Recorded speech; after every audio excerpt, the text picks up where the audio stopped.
One. Good Good morning. morning. Did I get it? Did it work? Do I need to do it again? Yes.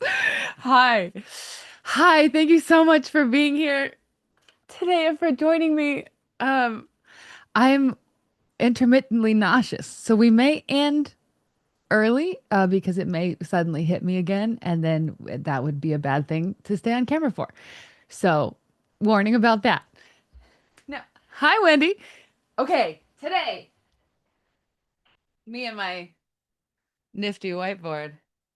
We're focusing on why you dread coming home. This sucks. Why you dread coming home. That's our focus today. I might use the whiteboard again. Who knows? Um, there are so many reasons that this happens, but all of them end up landing at you just don't feel safe to be seen, and you don't or you don't feel like when somebody talks to you, the person who used to delight in you and be curious about you and couldn't wait to see who you were and what you thought, they care so much more about you understanding them than they care about understanding you. And it just sucks because it's not what you signed up for. It's not what you bought. You know, when you made the commitment, it was to this person who loved you and delighted in you. What happened to them? So that is what we're talking about today. Should I bring you up? I'm going to bring you up with me.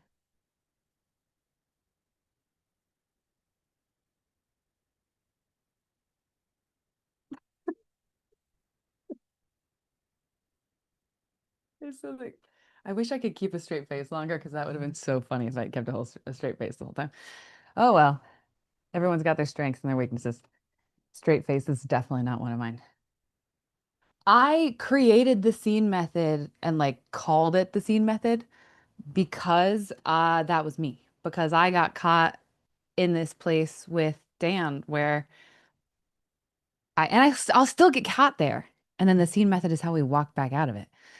Where I start dreading seeing him. I start dreading coming home. I start dreading like when I'm at work, I'm good. I know what my role is. I know what I'm doing. I feel like I'm killing it. I'm accomplishing all the things I want to accomplish. I'm like, good.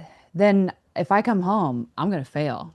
It's just not gonna, I'm gonna disappoint you. I'm gonna screw up. It's just like it makes me feel like I'm not cut out for relationships, and my job is relationships, which lets me know other people probably feel this way too. And working with so many couples, so many people feel that way, where we get caught in this dynamic of one person feeling like no matter what I do, I am a disappointment. It's never enough for you. You always end up criticizing me. You always end up judging me. You always end up hating me. And my solution to that is I'll just be better. I'll just be better. And then it doesn't work. Either I try and it works for a while, but it's the most draining thing on the planet because my motivation behind doing it isn't how loving I feel and how much I love you. It's I just don't want to get in trouble, which you can sense. And so it's not enough for you, which makes sense. And then the other person is like, you always let me down. You know that this hurts me. You know that coming home late or forgetting to do the dishes or whatever is on the list, you know that hurts me. You said you were going to change. You didn't change. Now I can't trust you. And these little moments just build up. And now we dread seeing each other and we dread coming home. And all we want is the opposite. We want to delight in each other. We want to be like, wow, I had a really hard day. I can't wait to hug you. I can't wait to hold you. I can't wait for to just look in your eyes and be like, oh,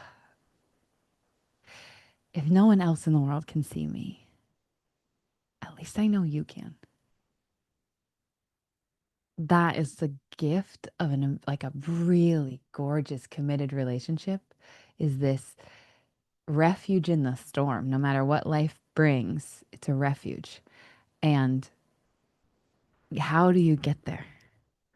Because here's the thing about the dreading coming home. It's probably because of the same thing that it would be with anyone in any committed relationship. So I'm going to use the example I just used. This is a concept that when I train my coaches, some of whom are here, hello, uh, I call equal opposite fears. And also, if you've worked with me in a private session, you know this too. Be patient with my whiteboard. It's going to take a minute, but it's worth it. Okay. So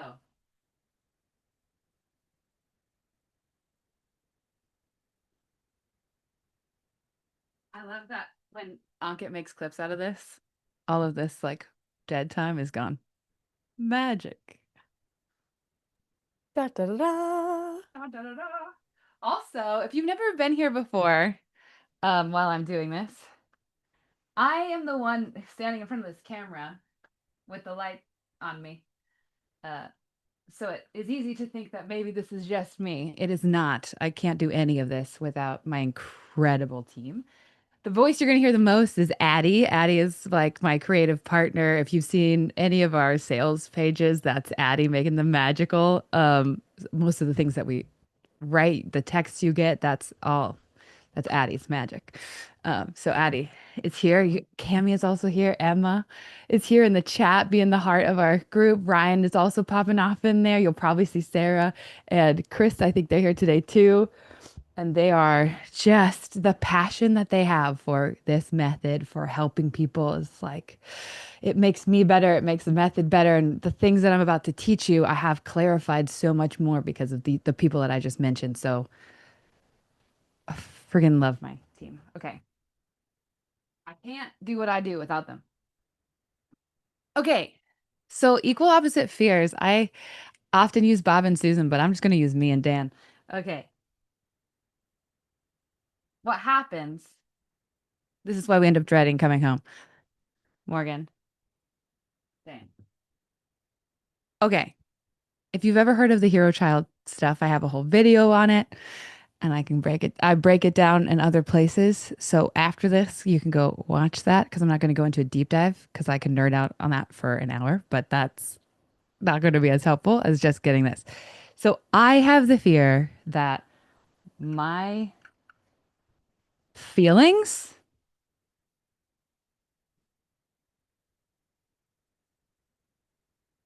and needs are a burden and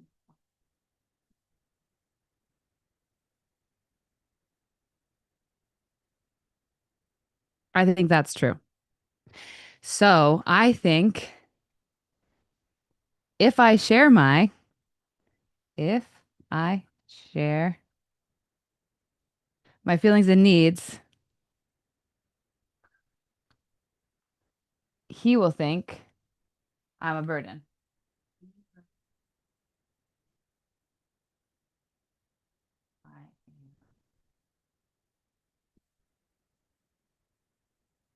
And then this is the key thing. This is a big differentiator, and there are generally two types of people. When he thinks I'm a burden and wrong, he'll do something worse than leave me.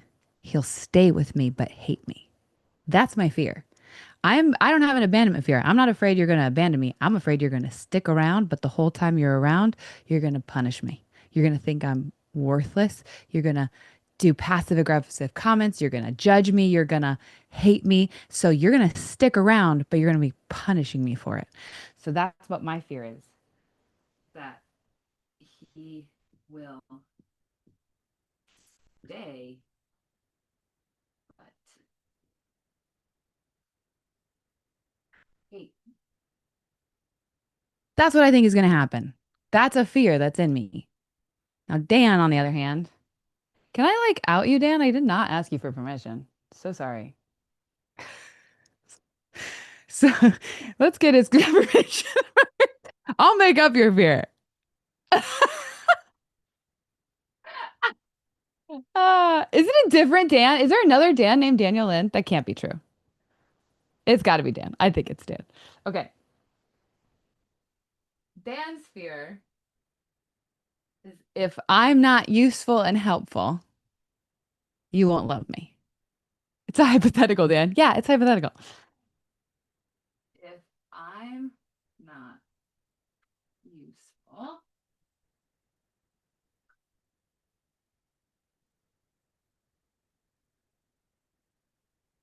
actually, it's not even you won't love me. You won't stay.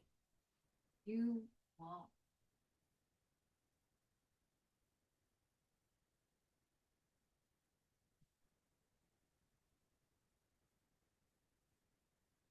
love me. Which means if I come to a conversation and I dare to share my feeling and need, but he shows up to that conversation also feeling afraid that if he's not helpful or useful, I won't stay. And I say, hey, I have this feeling or need. What he's going to hear is, Dan, you're not helpful and you're not useful. Even though I'm saying, I feel so sad and I'm frustrated with myself and I feel like I really need to rest. What he's going to hear is, you don't let me rest and you're making me sad. He thinks that my feelings are evidence that he's somehow failed. He also has the fear if I have a bad feeling, it's his fault and I'm going to leave him for it. So put those together. And now, if I walk into the conversation with a feeling or need, he thinks I'm saying, you're not useful, you're not helpful, and you're failing me. But I don't hear that. I hear, my feelings and needs don't matter to you. You do think they're a burden, and you will not leave me. You'll stay with me and you'll punish me for it. So we come into this conversation. I think I'm coming in with this vulnerability. But here's the thing. I don't come into the conversation with, I'm feeling really sad, babe, and I think I just need a hug. I'm coming to the conversation with. It's just like a lot right now. And it's like I don't it's like I mean it's okay and I'm juggling and it's fine and I'm fine. But it just feels like everyone else comes before me and I don't put myself for, like always put myself last and that's not really fair. And so I'm just like, I feel like I need to rest, but I can't rest and I shouldn't rest. And I'm doing that. In my head, obviously I am telling you I have feelings and needs and I want you to break through that wall of defense and say, "Oh, baby, I see how sad you are. Can I hug you?" Except here's the thing. Even if he did that, in my head, I think it's going to go great. He actually has done that, and it didn't go great because I wasn't opening the door to him loving me. I was so afraid that he would think my feelings and needs were too much that no matter what he said, that's what I thought it meant. So already coming with edge. He's already set up to fail. Now, if he's not feeling super great and super chill and super like, I'm regulated, baby. I'm loving this. I'm good. Like if he's not feeling like that, he's going to hear a ton of accusation and judgment and tension. Even if I'm saying the right words, he'll catch all that tension and he'll go, "Oh my God, she thinks I'm failing her. She thinks I'm not doing enough. She thinks I'm not being helpful. She thinks I'm not being useful. Oh no." And now he just got attacked. It wasn't a dense. It was a dense. It wasn't a dense. It was a defense because I was protecting myself from his rejection that I was certain was going to happen. And then I made it happen because I didn't come in with vulnerability. And so then I start to dread coming home because now, as soon as this happens, here's what the cycle with the I need to be useful person, that person starts to keep a list in their head of all the things that they did. Because when I talk to him and I have a feeling or a need, I'm so scared and then I feel rejected. And so now he feels yucky, so he doesn't feel close. And what do you do to get close? I become useful. So I build a list in my head of all the ways that I'm useful. But my list needs to be longer than yours. So my list, I'm talking from Dan's perspective. Dan has to build a list to make sure that he's useful. But then his list has to be longer than mine. Otherwise, I wouldn't love him. So his brain, without him choosing to, is going to look for all the things that he does and not the things that I do. Because if I'm doing things too, now he doesn't deserve love. And he sets himself up for resentment. Do you see how this like all cycles? That's just like, blah, oh shit. Oh, now we're stuck. And then I'm like, oh, see, you're overburdened. There's no room for my needs. It's fine. It's fine. Whatever. It's fine. And now I'm dreading coming home because I'm always going to let him down. I'm always going to fail him. He's never going to see me, and he shouldn't because he's so overburdened. There's no room for me anyway. And he's dreading me coming home because I'm just gonna be tense and I'm not gonna really pay attention to him. I'm not gonna connect with him. And so we're not going to ever connect. And that's what's happening. Here's how you reverse it. The fear is driving us without us knowing. That's how the scene method came to be, is that pre-Dan, there were really good reasons to break up with people. There were really good reasons. If you've been here for a while, you know I've dated a convicted murderer, ex-drug dealer. I've dated a wide span of men. And Dan was not that. Dan was so kind and he showed up and he was so persistent with his love. And when he saw a way that he could love me better, he would try and do it. So I was like, all right, I get like my logical brain knows that you love me, but God, I cannot feel it. I can't feel it. What's happening? And so I started to be like, okay, so what is happening? And I stitched together four simple questions because here's the problem. Knowing that you're anxious or avoidant doesn't change anything. You have all this insight, and then you get into a relationship, you're like, damn it, I'm still doing the same thing. And then you just kind of feel shameful. You're like, I should probably heal. I should probably be better. So a lot of the stuff that I had learned and that I knew about myself and that I knew about him and that kept me from actually healing anything because I was analyzing the crap out of us. I was analyzing me. I was analyzing him, which led to judging me and judging him and making us feel more separate. And I was like, this is not good. I need something simpler. I need no therapy speak. I need like, I just tell the truth, tell the real truth. So what's the truth? And under there, that's where equal opposite fears came from was, okay, this is all flavors of defensiveness. This is all flavors of protecting myself. I want to get connection, but I don't think I'm going to. And losing it feels way worse than never having it. So when I think I might lose it, I just make it so I can't have it. Why? SEEN. Every time I got angry, every time I got defensive, still to this day, if I ask these questions, I'm like, ah, shit, that's what it really was. S. What am I scared of? Specifically, what am I scared might happen to me in this situation? What am I scared this situation means about me or about the relationship? Okay, good to know. E, embarrassed. Because let me give you an example. Well, you just heard the example. Is it that he doesn't actually love me and doesn't think that my feelings and needs matter? Or is it that I'm scared he doesn't love me and think that my feelings and needs matter? So when he shows up, am I pushing him away and getting defensive and dismissing my own feelings and needs because I'm scared he's going to do that? So I'm beating him to the punch? Or is that actually how he feels and he doesn't have the skill? Like often our partners not meeting us isn't a lack of willingness, it's a lack of skill, it's a lack of capacity, but we don't think we are worth it to go through the hard process of learning the skills together. I don't want to, you shouldn't have to learn to love me. The number of times that I've said, I really need to be seen right now, but you shouldn't have to do that. I'll get a therapist.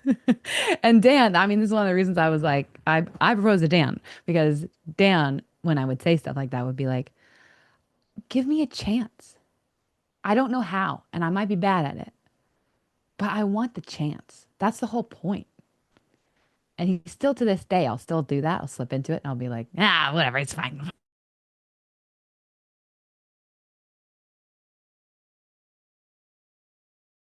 So give me a chance. Isn't the whole point of being together that we see each other? Like, I want to learn how to do that, which is really rad. So often it's not a lack of willingness, it's a lack of capacity. And then we just don't think we're worth it. We're scared to believe we are because it's harder to lose than to never have. So S, scared. E, embarrassed. What am I embarrassed about? I'm I'm not just scared that my feelings and needs don't matter. I'm embarrassed that I have any. I think it makes me less of a person. I think that I shouldn't have them and that I should definitely not say them if I have them and that I should be able to take care of all of my needs on my own. This is why I aggressively, one of my favorite things that I guess I'm quoting myself. I just realized one of my favorite things that I've ever said is that healing is something no one can do for you. Dan cannot love me hard enough that I allow myself to be loved. It's not possible. If I'm committed to not feeling loved by him, I will not feel loved by him. Healing is something no one can do for you, but it's also something you can't do alone.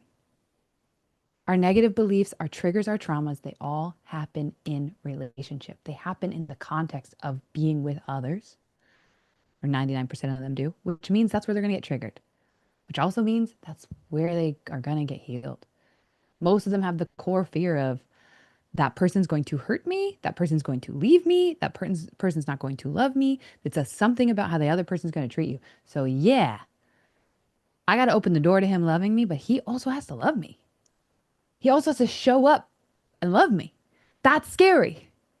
Healing is something no one can do for you, but that you cannot do alone. So I'm embarrassed that I have feelings and needs, and I'm not going to stop being embarrassed about that until I dare to have them in front of Dan, in front of the people who work with me, and in front of like people who love me and who I love, and they love me anyway. And the method of doing that and like within a structure so that you don't end up hurting each other is the mirror game, which I teach in the Repair Lab, and which we're going to actually teach on Monday at the free mini workshop. If you haven't signed up yet for it, sign up. We're really excited. Embarrassed. What am I embarrassed about? Like, am I embarrassed? Am I mad that you're sitting here and you're so needy that you have to be around, or am I embarrassed that you're seeing me do something that I think you're going to reject me for? That's an example. Expectations. So many times we get the most pissed with expectations because our brains are constant predicting machines. So we are expecting things to happen that we don't even know or we are expecting to happen. And a lot of it is about what we think good people do. And we're like, well, this is the standard I hold myself to. Why aren't you like that? This is what good people do. I put myself last. Why don't you put me? Why do you not put yourself last? What's wrong with you? Why don't you focus on me? I focus on you all the time. Like we make these unspoken contracts in our heads of I if I do all of these things, then I will be loved. And so when you don't love me the way I was expecting you to, you've now let me down. You're the bad person. Screw you. Why don't you see me? But we didn't agree to the expectations. We didn't agree to them. So then I'm setting my husband up to be the villain of my life. And sometimes he's setting me up to be the villain of his life because he's made a contract in his mind with me that I don't know exists. And he's giving something to me that if I knew that the price he was hoping I would pay for that was what it was, I'd be like, oh, I don't have the capacity to pay that. I wish I could give that to you, but I can't. So please don't do the thing that you think is going to get that for you because I don't have it to give. But I didn't get the opportunity to say that. So now I'm setting him up to fail, or he's setting me up to fail. And the expectations, you can catch this in yourself because this is when you say, if somebody says it's the principle of the thing, if somebody says respected or disrespected, that usually means expectations. If somebody says, well, good people, good man, good woman, everyone knows, all of those are expectations we don't know we're taught and we think are just inherent. It's the expectations we believe in so much that we think everyone believes in them. And it's very helpful to go be like, expectations. Oh, good to know. Expectations. What was I expecting of you? What was I expecting of me? And did we agree on those expectations? That one was very helpful. Every time we have a situation, I'm like, hold on, what were you expecting? Oh, well, of course you're upset. You were expecting I would be excited and I'm sad instead. Of course you feel bad. Then N, need. SEEN, need. What do I need to do to take care of myself and this relationship? Half of those needs are just physical needs. And half of the time, we're really pissed that we're not meeting our needs because the other person is meeting theirs. I will resent you for doing something that I don't feel allowed to do. If you're resting and I really need to rest, I'm going to resent you for resting because how dare you? I'm not resting. Why would you? That's not what we do here. We don't take care of ourselves. How dare you? It's the like, you're tired, you need a nap. Take a nap. Like sometimes it's that simple. I need a snack, but I'm going to push through and not eat. And if you eat, how dare you? And then you go, oh, which has been very helpful when I would get mad, when I get mad at somebody or like feel like, because they're doing something, I check and I go, is that something that I want to do and I don't feel allowed to do? Okay, I can change that. I could learn how to nap. I could I could learn how to go get a snack. It's very helpful. So and need. The other half of those needs are relational needs. I really need to be seen. I need to be heard. I need to be held. I need to be helped. SHHH. See me, hear me, help me, hold me. Needs. That's the SEEN acronym. And that is the path I walked back. So when Dan and I start to dread coming home to each other instead of be excited and cuddly, I check in with that and I'm like, oh, what's happening? What fears do we think we're proving? Because I'll work with couples who've been together for 50 years. And one of the coolest moments with them is when we realize you thought, back to this, you thought that you had evidence for the last 50 years that Dan didn't care about your feelings and needs, but you have evidence that for the last 50 years, every time you brought up a feeling or need, Dan was scared that he wasn't being used for helpful enough. He didn't even hear this as feelings and needs. He heard it as criticism. And it takes two to tango. How do we change that? How do we bring the fear up into the light so we can start to heal it? And it's really cool. God, it's gorgeous. It's such an incredible turning point when I'm working with couples because it's like this eye opening. And we just kind of sit there for 5 minutes, sometimes 10 minutes in silence, where they're just going back. And they're like, oh, and that time. Oh, and that time. Oh, and that time. And that time. And that time. And that time. Oh my God. And it meant that somebody not giving you what you need is not a reflection of your worth. It's often not even a reflection of how much they love you.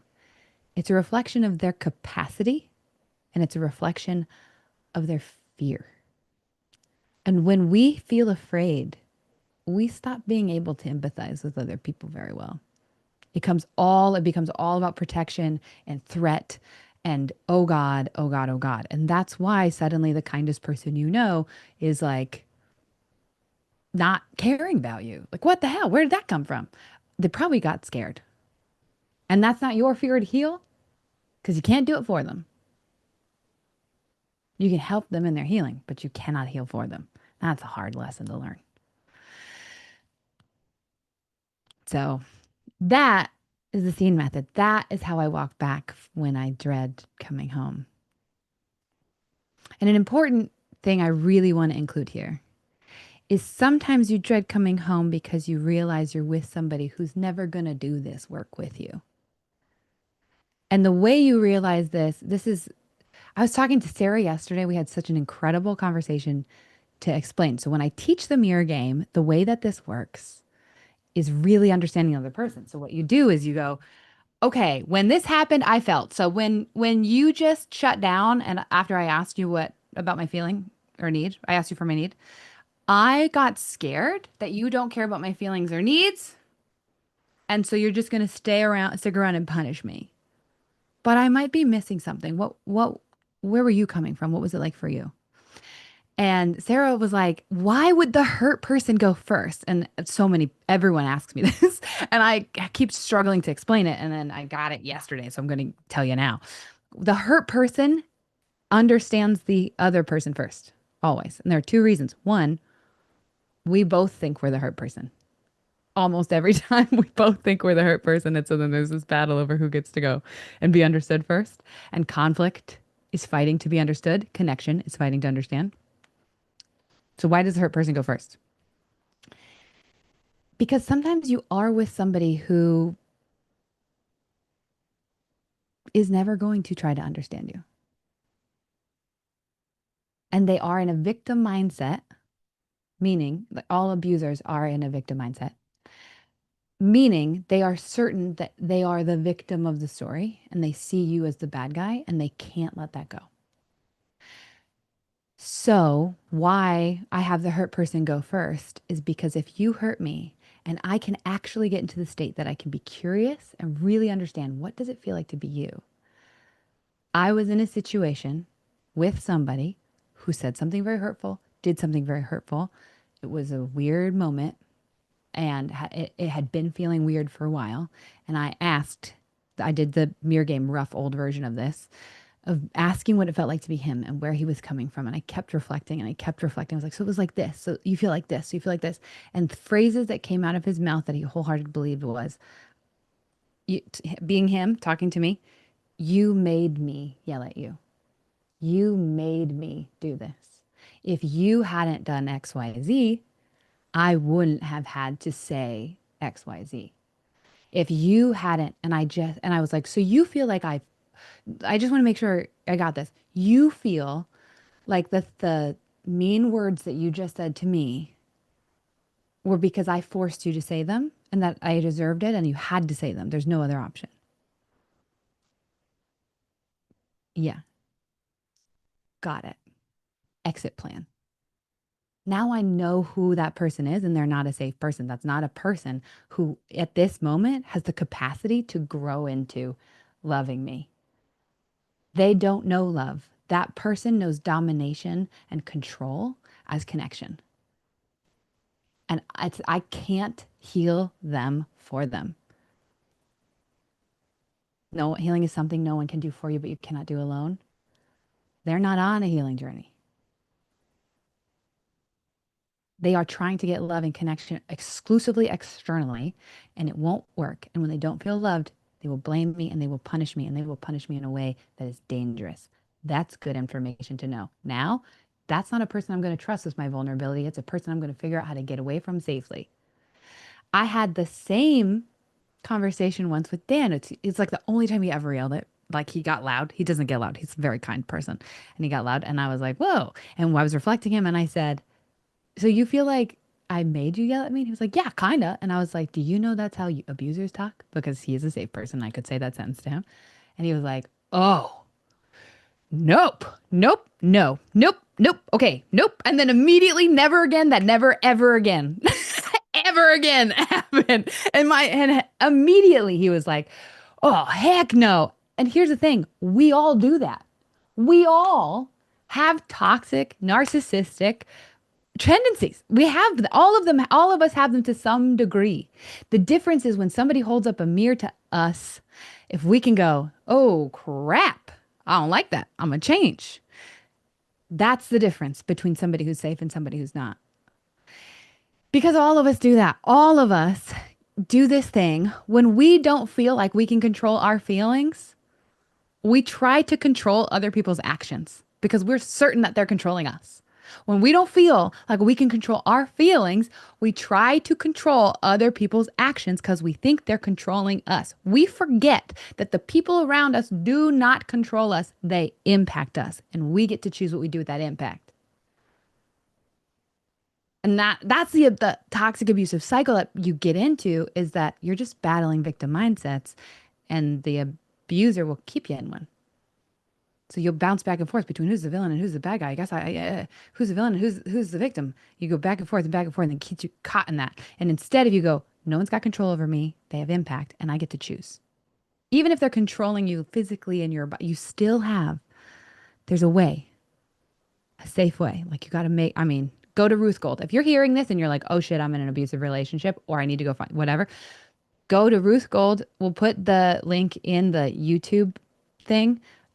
She's freaking the best. She's been through this. She takes you through an exit plan. She even has a scholarship fund. So if somebody's financially abusing you, like and they're tracking you, you can use the scholarship fund so it doesn't show up on any credit card records. And if you want to donate to Ruth's scholarship fund, her Instagram is Healing by the Numbers, at Healing by the Numbers. It's the best. So if you're in there, also if you're in the Zoom right now and you're like, oh crap, that's me. I'm glad that you can see it. And we also have the global, like the resources, government provided resources and nonprofits and stuff in our chat. I wasn't planning to go into that, but also I feel like it's very essential because it's sadly very common. So there are a couple reasons you dread coming home. Take it back. And most of them are either we got fears that we don't know are driving us right now, and we get to choose to heal them. Or maybe I'm with a person that I should dread coming home to, and there's a reason I need to get out. And that's something I can't know for you, but you can know and you can think through. And doing the scene method. Here's the thing about why I love the scene method so much, the scared and then the mirror game and then the parts work we do. And it's all practice, practice, practice, just practice to do this. The reason I love it so much is that it is simple. And it also, there are these walls that come up in every relationship, but they are the most present in this relationship with your partner because you're committed. So it's going to show up everywhere, but you can avoid it. You can dodge it, you can duck it. You can be like, I don't know why. I loved this job at the beginning and now I hate it. And it's often because all these little tiny things confirming your fear happened over and over and you never repaired them. I used to love this friend, but now I hate them. Yeah, probably because all these little tiny things that confirmed your fear happened over and over. And now they're there. And how you've handled it is, well, that's not that big of a deal. Avoid. That's not that big of a deal. Avoid. Not that big of a deal. Avoid. People please, put myself last. I don't have feelings and needs. That doesn't work very well, does it? No, because then you're alone and you're like, why? Because my fears. Because my fears and my shame and my expectations and my needs, and I've got these walls around me. And one of the coolest and most amazing gifts of romantic relationships and of partnerships and committed relationships of literally any kind. I don't care if it's a friendship, anybody who is willing to stick around for the hard work. This stuff's going to happen no matter who you're with.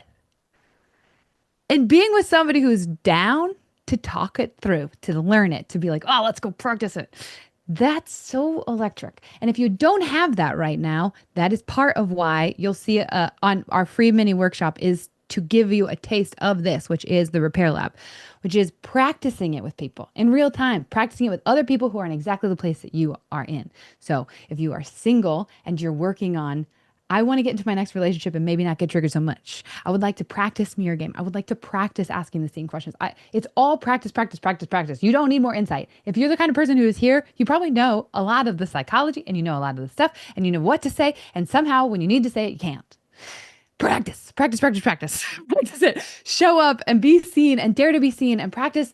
When somebody actually wants to see me, but I'm terrified of being seen, how do I still stick it out? How do I ask them the right questions? And how do I practice this? How does my body start to feel safe in settings like this? That's why we structure the Repair Lab the way we structure it. It's all practice and experiential. It's not an online click through certification course. You come and I lead you, and then you go into breakout rooms with people, and then you come back. And throughout the week, you go to as many open gyms as you can, or you literally just practice this. You practice. Here's how I'm feeling. And then somebody sees you, somebody who's probably in exactly the same position that you're in, because we've got three types of people we're working with. One, individuals who are coming without their partner, but they do have a partner. Two, couples who are coming together. That's probably our smallest percentage this time. And then three, singles who are like, I don't want the relationships I had in the past, and I am not getting to another one unless I've got the tools. I want it to be good. I want to feel connected, and I don't want to put my heart out there with somebody who isn't willing to do the hard work with me. How do I sort through that? How do I have the skills to discern those people so I can tell if you're going to be a person who works with me or not? And also, when they're ready to show up, I want to know how to show up. How? Those are the three people that we're having in this Repair Lab. So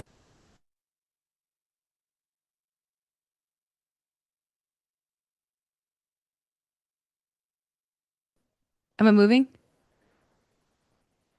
Hold on, I've frozen. I will wait.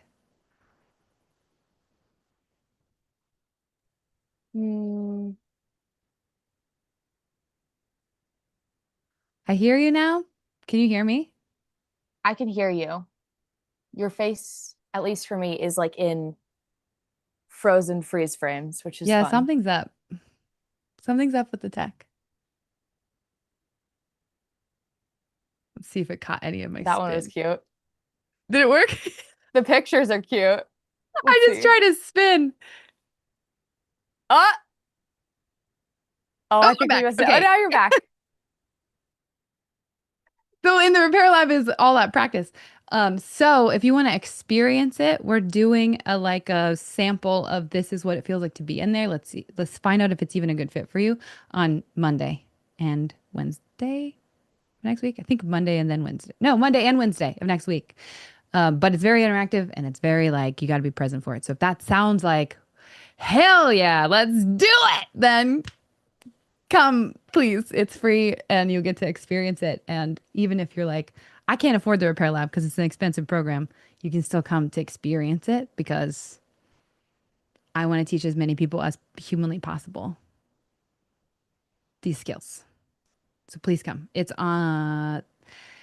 do we have a Morgan bit.ly link? Because it's Birch, kind of long. it is kind of long. I can make one. But right now, the link is morganbirch.com/mini, MINI dash workshop dash start. Morgan Birch.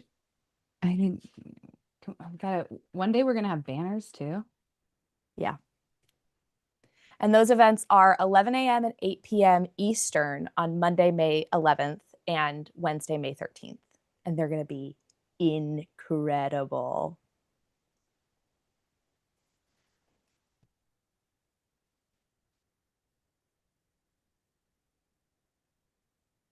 Mini slash.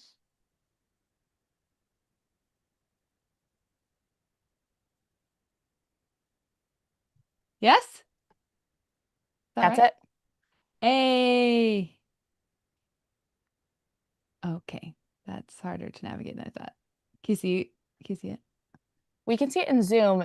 Nobody else can see it. It's not Oh. possible to get it on YouTube. So it's not actually super helpful to use that camera How for about that?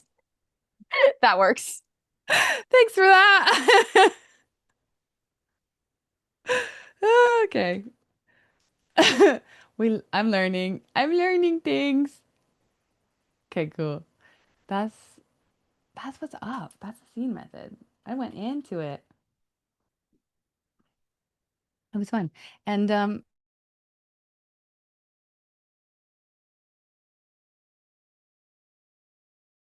work through that. And then the gap, the reason I did this is because I've taught this through an online course and I taught this through messaging like through just random Q&As and I've taught this through just telling people in one-on-one sessions and private sessions.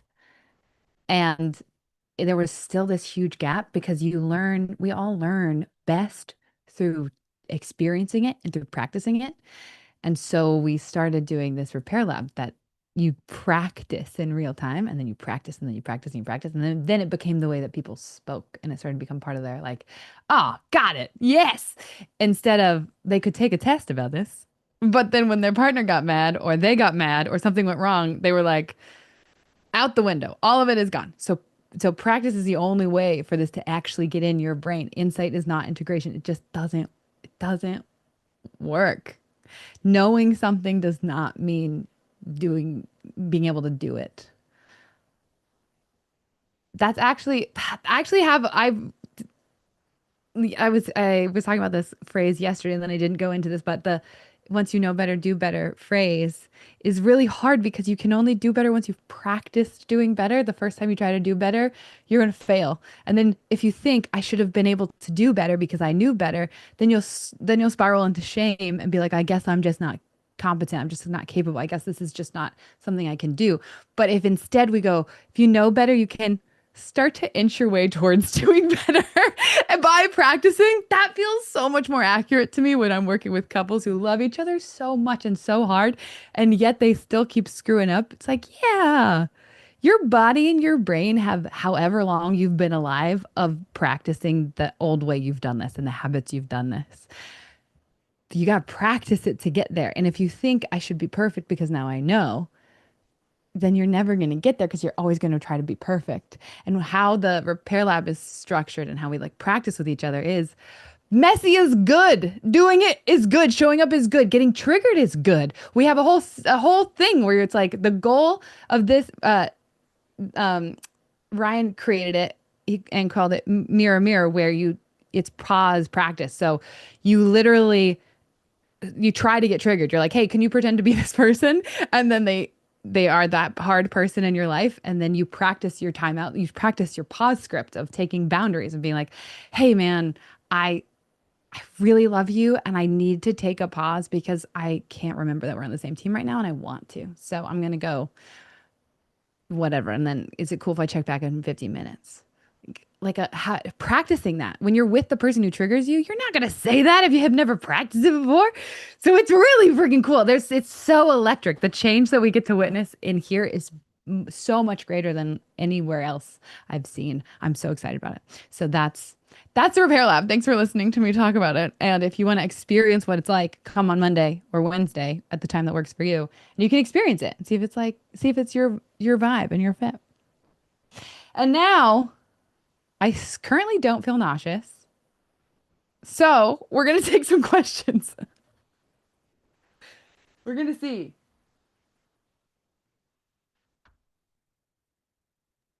Okay, we have a question. He's not here anymore, but it's a good question, so I thought I'd ask for him. Is that okay? Or do you want somebody up first? I think that's okay because I'm still worried that I'm not going to be capable of emotionally attuning, and it's worse to not emotionally attune, like to bring somebody up and then not emotionally attune to them would suck. So, That's my which is plan. now a warning for all of you who are here. So I'll answer this question, then the first person who comes up, I go, oh shoot, I did a bad job. Then we'll change tact. All right. So that's exactly what I was thinking, is starting with some questions that you can just answer and see how we feel. Thank you. Of course. The first one is, how do you solve the problem when my internal monologue isn't about me and is more about them? Not they don't love me, and rather they're not trying hard enough. Oh my God. Yeah, of course. That makes a ton of sense. Of course, that's your internal monologue. Yeah. Um, it's almost universal, that monologue. It's also safer. Back to the connection is so much harder to lose than to never have.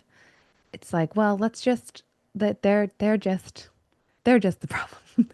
They just don't love me enough. They don't trying hard enough. They're not showing up for me enough. There are two reasons we do it. One is that feels safer because now you can't let me down. I'm setting the bar so like you just don't care.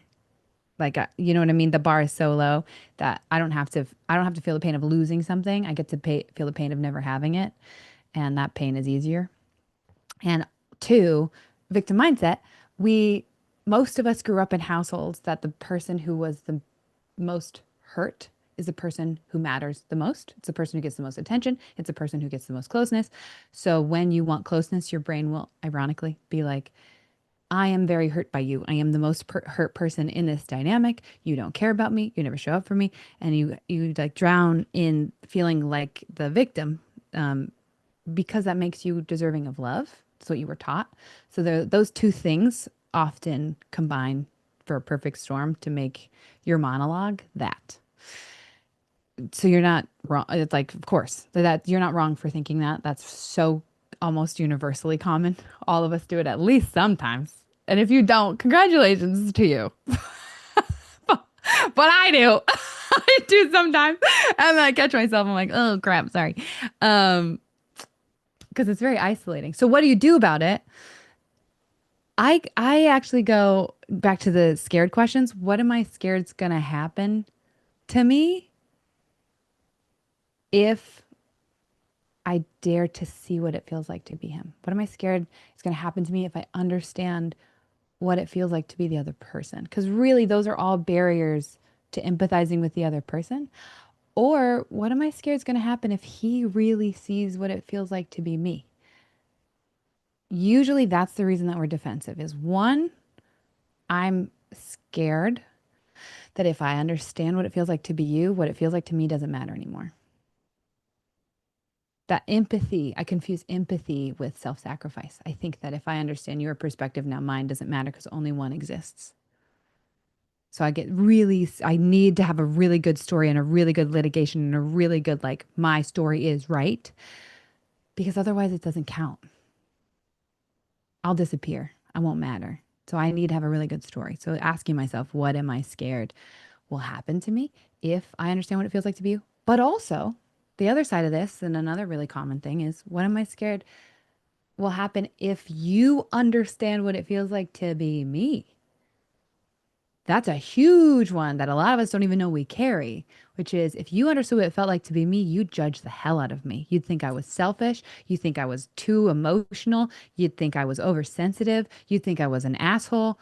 You'd think all of the things about me that I think about myself, and I can't have you see me that way. So I need to think about how you don't care about me instead of letting you see me.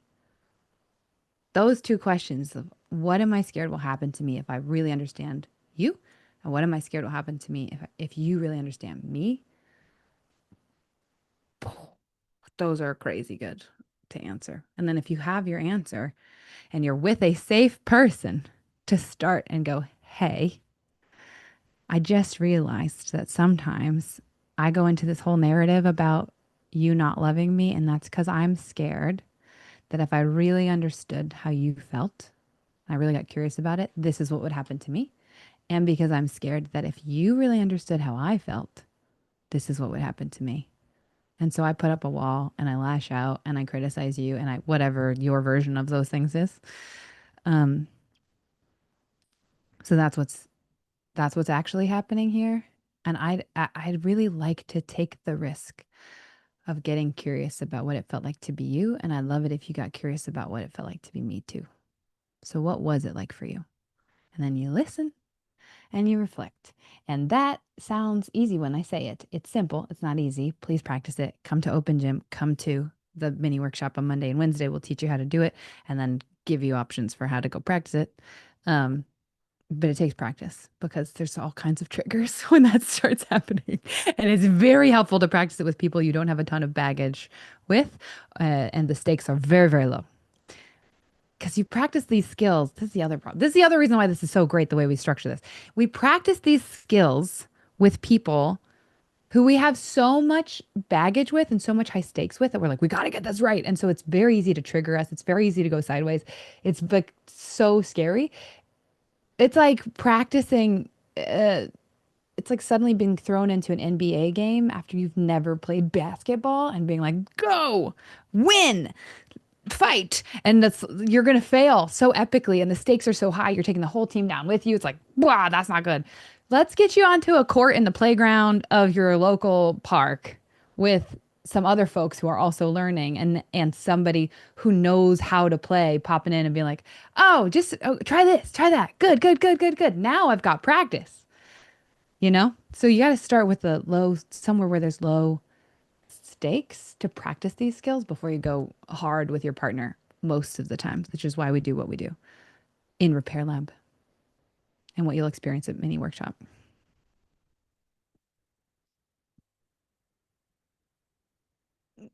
Okay. Next. Next.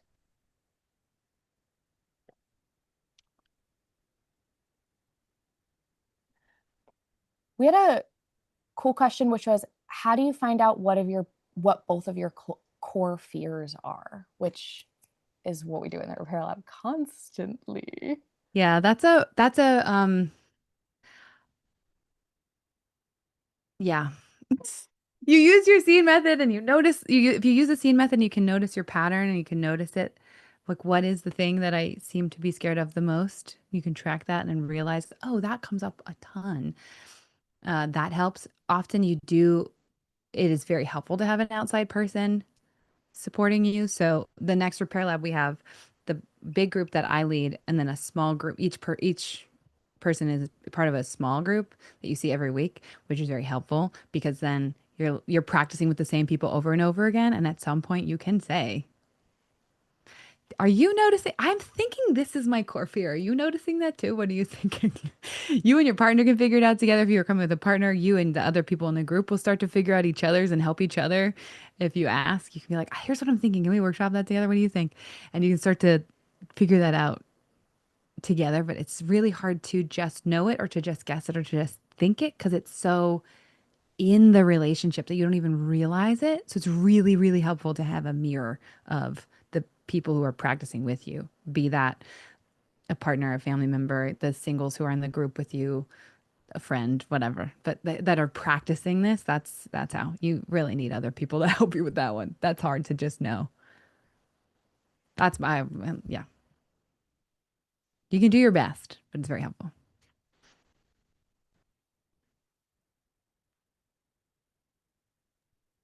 Let's see. Okay. We have a question. I feel like this one, would make sense to bring them up for, but I'm also not sure. I'll ask it and then we'll see. Carl says, I Hey, guess Carl. it's how do I keep being open when somebody is constantly blaming you for something you didn't do? If I can't express my emotions, is it for something I did do? If Wait, I what? can't express my emotions, Can you it start starts over? with, yeah, Okay. yeah, yeah, yeah. I cheated on my girlfriend of 3 years, but messaging lots of people. I feel like I figured out what I was doing, why I was doing what I was doing. And after blocking me for 3 to 4 years times and having another months. Carl, do you want to come up?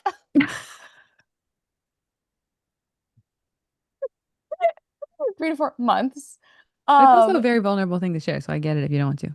it is too, yes. Um, 3 to 4 months and having another relationship, she has started talking to me and it made me feel so much better as I was so upset, but she's still so sad and blames me for everything going on. You're fine, Carl. Uh, I'm trying to be there and not be defensive and be open, but I'm not sure if I'm just making it worse or if it's making me feel worse. After long chats, I brought up how lonely I was feeling, but she didn't want to hear it, which felt horrible. And I'm not sure I should tell her my stuff, but I feel really upset and stop being able to be there emotionally for her. And I don't know how to be in a space for her if I'm doing her more damage. So I guess my question is, how do I keep being open when somebody is constantly blaming you for something you did do? And if I can't express my emotions and don't get any back with when I feel horrible, how do I keep it an open place for her? I think I interpreted all of that right. Hmm. If that's very hard to do. Well, first, um, cheating is such a hard one to repair and navigate with because our culture has decided that and cheating and physical abuse are the worst two things that you can do. And cheating, specifically is hard because the reason behind cheating is usually people pleasing. Like the reason behind cheating is I don't feel seen and special with you because I've done a very good job people pleasing you and I don't feel special anymore and I don't feel seen. And this person makes me feel seen and special and this person makes me feel seen and special. And it's like you're going to get that hit of almost connection. Um, and and often when I'm working with couples who are repairing from this, has been it does I am also self-selected, like people who want to work through this. So this theory comes from working with people who mostly want to work through this stuff. Every cheater that I've gotten the gift of working with has that pain point of they were taught to be a people pleaser. They were taught to put themselves last. They were taught they'll be abandoned if they have feelings or needs or a unique take on something. And so they don't really have a sense of self. They don't have a sense of self-worth. And so they get it from other people really loving them and lighting up in them and delighting in them. And at a certain point, their partner doesn't do that anymore for like rewind to the beginning of this session, all of those reasons. And so they're like, but then they get it from someone. They know how to get it at the beginning. They know how to light people up and to make them feel seen and to make them feel cared for. And they're like, okay, I got that. And so they get stuck there. And then the person that they cheated on thinks that it's all about them and that's how could you do this to me? And how dare you? And all of that tends to lead to the attempt to repair actually makes it worse because blame doesn't create accountability, it creates shame. And what you do when you feel shame is you defend, you hide, you find someone else to blame. So in shame, you're either defending yourself and then you're like, oh, why am I doing that? I agree it's wrong. Or you hide and you just totally sink down. You're like, I am the worst person in the world. I'll just apologize until I die. And I'll never have a need again. And I'll never have a feeling again. And I'll never be a whole human. And then the same thing that inspired you to cheat in the first place is now 10x worse uh, in the dynamic. And you don't know why this thing is happening again. So the actual thing that I've seen help repair is shifting and learning how to have a sense of self and be honest about your feelings and be able to go, I I know you really want me to do that and I don't have the capacity to. I'd rather you trust me forever than like me right now. I'm telling you the truth. Like it's this radical, it's a truth-based, here's what I'm feeling. You start to learn boundaries, you learn a sense of self, and you become a trustworthy person through that. That's the thing that starts to heal that. And it's very counterintuitive because we both decide, me and Cheater, that we are going to just punish Cheater for the rest of time. And then we wonder why it's not working. He says, I'm sorry all the time, but then every time we get into a fight, that thing comes back up. So it's like the only way to create that openness again is to decide that you both want to. And the pain of being cheated on is 100% welcome in conversations in the relationship. It's supposed to be addressed. And and we both need to start practicing being whole humans. I wouldn't have ended up cheating on you if I had the guts to tell you how I was feeling when I thought you wouldn't like it.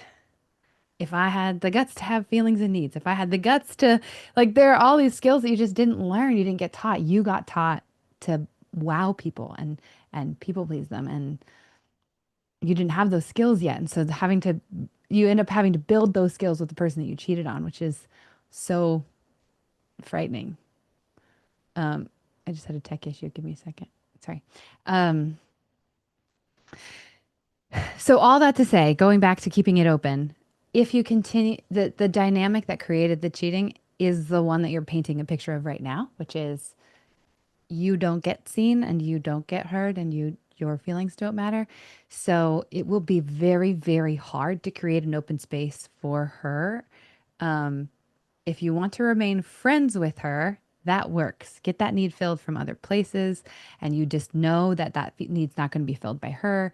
And that's okay because you're not dating her. You're not committed to her. You're not going to do that. That's not the relationship that you want. You still want to have her in your life. Okay. But if you guys are talking because you want to reconnect and recommit, that won't work. You're going to end up cheating on her again. The only way you can do that is learning and practicing. How do I get seen? In the version of me that I think people will reject. How do I show the version of me that I think people will reject to somebody and dare to be accepted in that space? How do I practice that? How do I do that? That's the skill to learn that. And then you have to be doing it with somebody who wants to see you, who wants to do that. So if at a certain point, if you are not feeling seen by somebody, you will, I think all humans do this. You just start to close off to them. You just, you're not choosing to, just in an effort to protect yourself, you stop really seeing them. When you don't feel seen by somebody, you just stop seeing them. It happens to all of us. And it's why when I talk to people pleasers and when I'm talking to myself and I'm like, I shouldn't need this. I'm like, yeah, but I don't want, sure, maybe I shouldn't need it.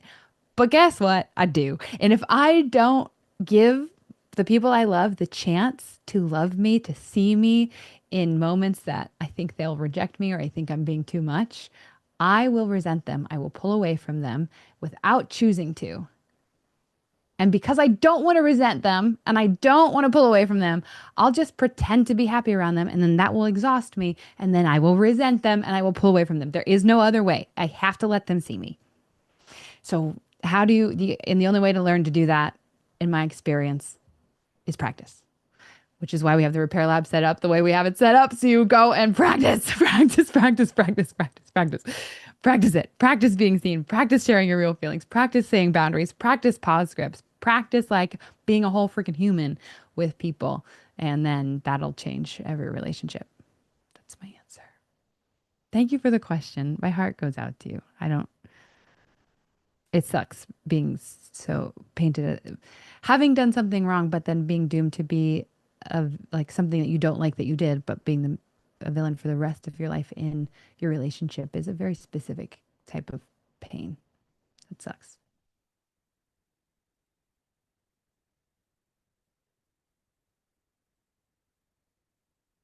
Yeah. Okay, next. He said thank you. Um, Thank you. I really appreciate that. Hmm. Is what's in the chat. We have a few submissions that are really good. Um, Y'all are on fire today. mhm. One of them is there, I'll actually start back from the context. Me and my boyfriend came from a series of traumatic relationships, and we started our relationship off basically by traumatizing each other and ourselves even more. Is there a way to repair a relationship where we hurt each other in the most vulnerable ways? Insults, cheating, rage, blame, and we have lots of fear from past traumatic relationships. Can you say the first sentence again? I think I got the rest of it. Me and my boyfriend came from a series of traumatic relationships, and we started our relationship basically by traumatizing ourselves and each other even more. And Okay. then, yeah, So the question really the question is it possible? I guess they didn't even ask, is it possible? They think it's possible. But and then the question is, how do you not continue to traumatize each other once you've learned better? Know better, do better, that whole thing. Now that we know better, how do we do better? I also kind of do interpret this question as, is it possible? Is there a way to repair a relationship where we've hurt each other so much?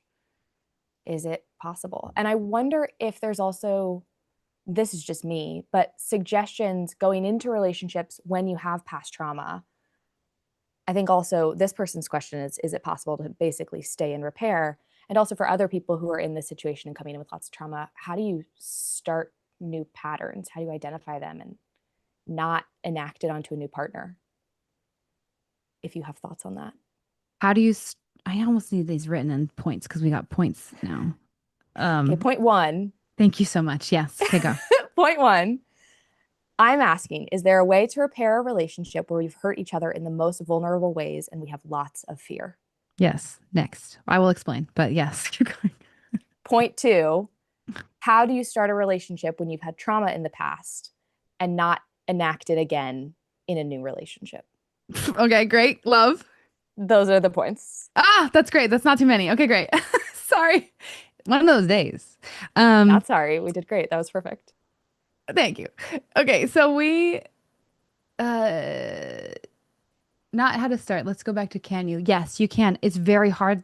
It's harder than it's harder than starting a new relationship because you have all the habits with this one person, so their face visually makes you go makes a bunch of assumptions. This is how you act. I know you. I've known you for a long time. This is what you do. So then you kind of doom them to repeating the same thing that they've always done. Even if they're not repeating it, you'll perceive that they're repeating it, and vice versa. They will see your face and go, "This is the same thing you've always done," and then I'm dooming you to repeating it.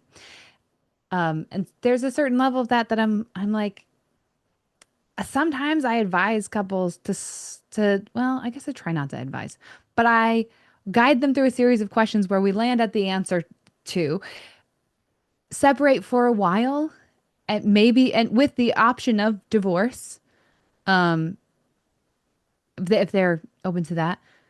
I'm not saying that they like are dancing with that, and often sometimes I'm like, well, yeah, maybe.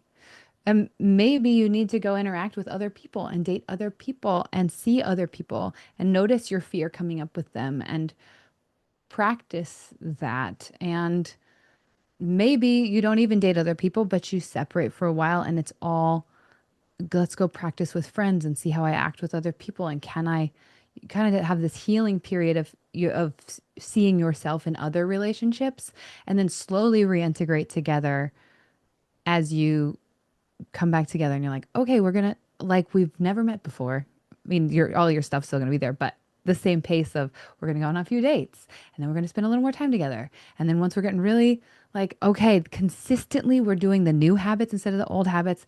Now we're moving back in together. Okay, now this is really good. Okay, now we can and just the step by step reintegration process instead of a cold turkey expectation that you're suddenly going to be different with each other.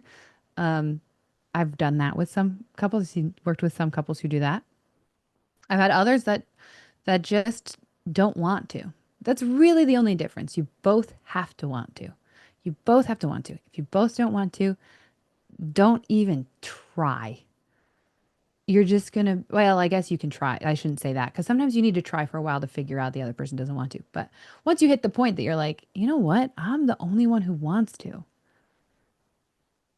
And that's not often a reflection of their love for you or your worth. It's usually a reflection of they don't have the capacity right now to want to. It scares them too much to want to. It's not that they're a bad person. It just means they don't have the capacity to be your person right now. And that and you like every human deserve to be seen, need to be seen, need to be loved. And if they don't actually want to learn to do that and you're having to force them to learn to do that, it's going to prove you right that you're too much and you're too hard to love and you're it's going to reinforce a lot of this stuff for you. So, it's still your choice. It's always your choice. It is possible. It takes two people that want to and open minds of how we get there. Maybe we separate for a while. Maybe we whatever the next steps are for you, but it's very like being very aware of how you feel and how they feel and inching your way into a safe, different relationship. I've seen it done and it's really cool. Very cool. I mean, I work with couples who've been together for decades and their old version of their relationship is so different than by the time we're done. But, and I love that. It's my favorite work. So I'm not by any means saying if you have a bunch of old patterns, break up and get somebody new. You're going to have the same old patterns come up with a new person. It's if you're with somebody who has a bunch of old patterns and you're not both wanting to and you're both working to create the new pattern, not at equal rates, not at like you're both nailing it, but you're both showing up and wanting to. And afterwards, you're like, ah, man, that conversation was weird again. Dang it. Let's go practice in Repair Lab. Let's go practice that one. Let's go practice that trigger. Let's go. You both have the want to. Hell yeah. Because you're going to have the same shit no matter who you're with. You're going to have the same fears come up no matter who you're with. And there is something really helpful about being with somebody who's known you for a long time because they will be able to reflect you better. They'll be able to see you better, which is really helpful if they have the want to, if they are doing their own healing, if it's got to be both people. So it's a little of a bit of a complicated answer in that way. The second point was how do you start new with trauma? Yes? Yes. Starting a new relationship when you got all that trauma. Well, that's why we have the repair lab for the singles because come practice it before you're with the love of your life and you're like, oh no, I'm doing it again. And even when you are with them, come to open to after you do repair lab, then you go to we have this whole system that we've figured out where you do repair lab where we teach you and you do all the practice and then you be part of open gym where you get to practice your triggers. So if you like have a phone call with your mom and it's really triggering, you get to come to open gym that day and be like, my mom said this. I didn't handle it well. Can you pretend to be my mom? And then I'm going to pretend to be my mom. And then we'd like do a thing. It's really fun. Anyway, please come to our space and practice and bring all the material, everything that you're like, that conversation was weird. Here's what happened. Can we practice that? Practice, practice, practice, practice.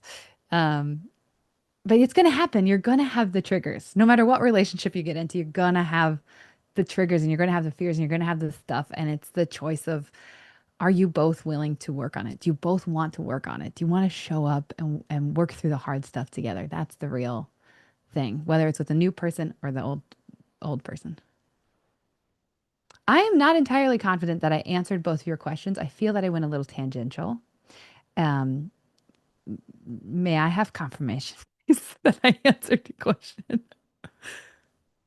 Yes, I feel like I heard you do, yeah, say that Did the person who asked the question say in the chat that I answered their question? the person in the chat is not here. This was a submission. Oh, So that's I one don't of the. actually Well, fully then know. who cares? Never mind. Move on. If they're not here, then I had fun talking and work. We are good. That was gorgeous. Thank you. Okay, fun. Also, Emma and Ryan are killing it in the chat with links. Yeah. If you're in the Zoom Stunning. room right now, Emma and Ryan are here. Give them some love. They take such good care of people in the chat. I don't worry about the chat at all because I have so much confidence that Ryan and Emma take good care of you guys. They're the best. They really do. All right, the next person can come off mute but not off camera and has a time constraint, but I think it's a really good question. So I think it's worth pulling them up. Are you good with that? Yes. Okay, cool. All right. It's I Friday, yeah. Then Saturday, Sunday. It's Friday, yeah. I feel so much better. There's a certain high that you get after feeling sick, and then you don't feel sick. You know what I'm talking about? Being nauseous all morning and then not being nauseous now. I'm like, whew, life is great. My body is fine. I do not want to hurl. you have that immediate, it's like when it's winter, you wish it was summer and you actually get to experience that in real time. You're like, oh, I thought my entire day would be ruined and now I just gained my day back. Yeah, that's a very good analogy. That's a really good analogy. I like that. It's like a season change out of nowhere. Yep. All right. This Thanks, Sarah. person, CC, you're unmuted now. We can't pull you up because you don't have a camera on, so you're not going to be like a bubble on screen, but we can hear you. So I have to imagine your face. Okay, thank you. Hi, Morgan. How are you doing? Hi, Hi, Cece. everybody. Nice to meet you. Did I just lose Cece? Nope, I'm here. I thought they were going to read the question. Do you want me Oh, to? I was I'm wondering if you want me sorry. to. it's like, where'd Yeah, you no, I'm go, sorry. Go girl? ahead. Go ahead. I'm sorry about that. I was just waiting patiently. Okay. Don't be That's sorry, so you're good. nice. Cece's question is, what do you do when your partner gives you the silent treatment, but then criticizes you when they think you're doing it? They don't like to be called out, but do it all the time. What do you do when your partner gives you the silent treatment, but criticizes you when you give them the silent treatment, and they call you out a lot, but then they get pissed when you call them out? Correct. Absolutely. What are you doing right now about it? Oh, heavens. Heavens. I am still trying to be steadfast and gently say, "Hey, I understand that um I understand that you're frustrated about whatever it might be, or that there's a disconnect. Or I'll say something like, I noticed there's a disconnect and you're kind of quiet. Can you want to talk to me about how you're feeling?" And I honestly, I'm the type of person to just go ahead and just apologize outright without Mm. really knowing if I did anything wrong. I just say things like, "Hey," I mean, because again, it's Yeah. just better to apologize um, as a precursor. So I'll Oh say, God. "Hey, I can tell you're upset. I'm sorry if there's something that I did to offend you. Can you tell me what happened?" And then, yeah. And essentially, uh, it just feels as though, uh, I'm not gonna lie to you. Whatever I came into a relationship. Well, I'm married now and everything, and so I came into my marriage like wanting to show up as my best self and doing things that. And I even before we got married, I watched a bunch of your videos and podcasts. And Oh, you're okay. Cool. yes, I am. Recently married. Nice. I am recently married. I am, and as of December of last year. So Okay. yeah, so yeah, I watch a lot of the videos that you posted, and I have been trying to and trying I guess a version of the scene method, or without, I don't know, but without trying to be the psychologist or to be the PhD that I am not, and then Hmm. coming off as though I'm running like a psychological circles around him instead of just being a partner, which I'm not trying to do that. I'm just simply trying to practice what I've learned. And and but unfortunately, it has gotten to a point where I do feel like, tit for tat, like for a number of times when I tried really hard to not to come to you with a concern or whatever, I am receiving the silent treatment, or I am receiving a lot of the verbal backlash. And then what I do is if I even have an inkling of it, then I get called out immediately. Like it's crazy. It is something that I just really don't understand why that is the case. Hmm. So I'm trying to figure out how to navigate around that, and in a way feeling like something happened last night. Actually, I'll stop there, but go ahead. You can. Well, you're in, I call the cycle, you're in the doghouse cycle where you are just always the villain and you're always in the doghouse. And your old way of making things better was just, I'll apologize and then we can move on, even if I don't know what I did wrong.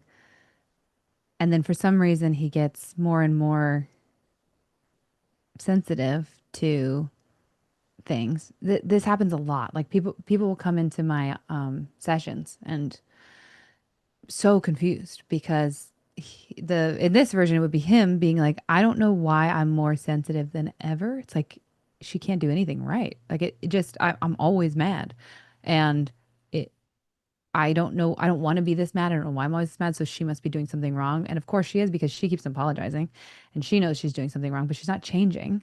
And she knows what she needs to change, but she's not changing and she's not doing better. And then you, um, is like, I don't know how many times I can apologize. And I don't feel like this is very fair. I actually don't think I should be apologizing as much as I Correct. am. Correct. And it's not working. So why would I continue apologizing? But now you're getting mad at me if I don't. I'm like, it's like you're at this standstill at a loss and you're just living in the doghouse and you don't want to feel like you have to beg to be welcomed back home. And he doesn't know why, but he feels safer with you staying in the doghouse. You're the villain, you're the bad guy, you're the one screwing up all the time. And then you're caught. You're just stuck there. So he's always in victim mindset and you're always the villain of that victim mindset. And it's so confusing and so lonely and so heartbreaking and sad because you don't get there with somebody that you thought that's what was going to happen. You didn't think that was what your marriage was going to look like. You thought, I guess I don't know what you thought, but I would guess you thought he would love you and think you're amazing and see you. And now you feel the kind of the opposite of that. Like when he looks at you, he sees somebody that you're not, and you're working so hard to be the best version of yourself, and it's like you can't see that at all, and that's really heartbreaking. Does that Yeah. feel true? That feels 100% true. And it just kind of feels like, why do I even why do I even try? I What's mean, the it's point? not always the case, but I mean, it is that it does feel that way. And even like last night in particular, something happened where uh, there's I'm a bonus mom, so there's the child was in the house, and of course, like we're gonna go to sleep, and all I did was ask for him to close the door before all the things, before any of the intimacy stuff happened. And then his response was just so very like, well, we'll just not, basically. And it was all because I just don't think that the child should be prioritized, in that they're not, if there is a need or something, that the child is the kind of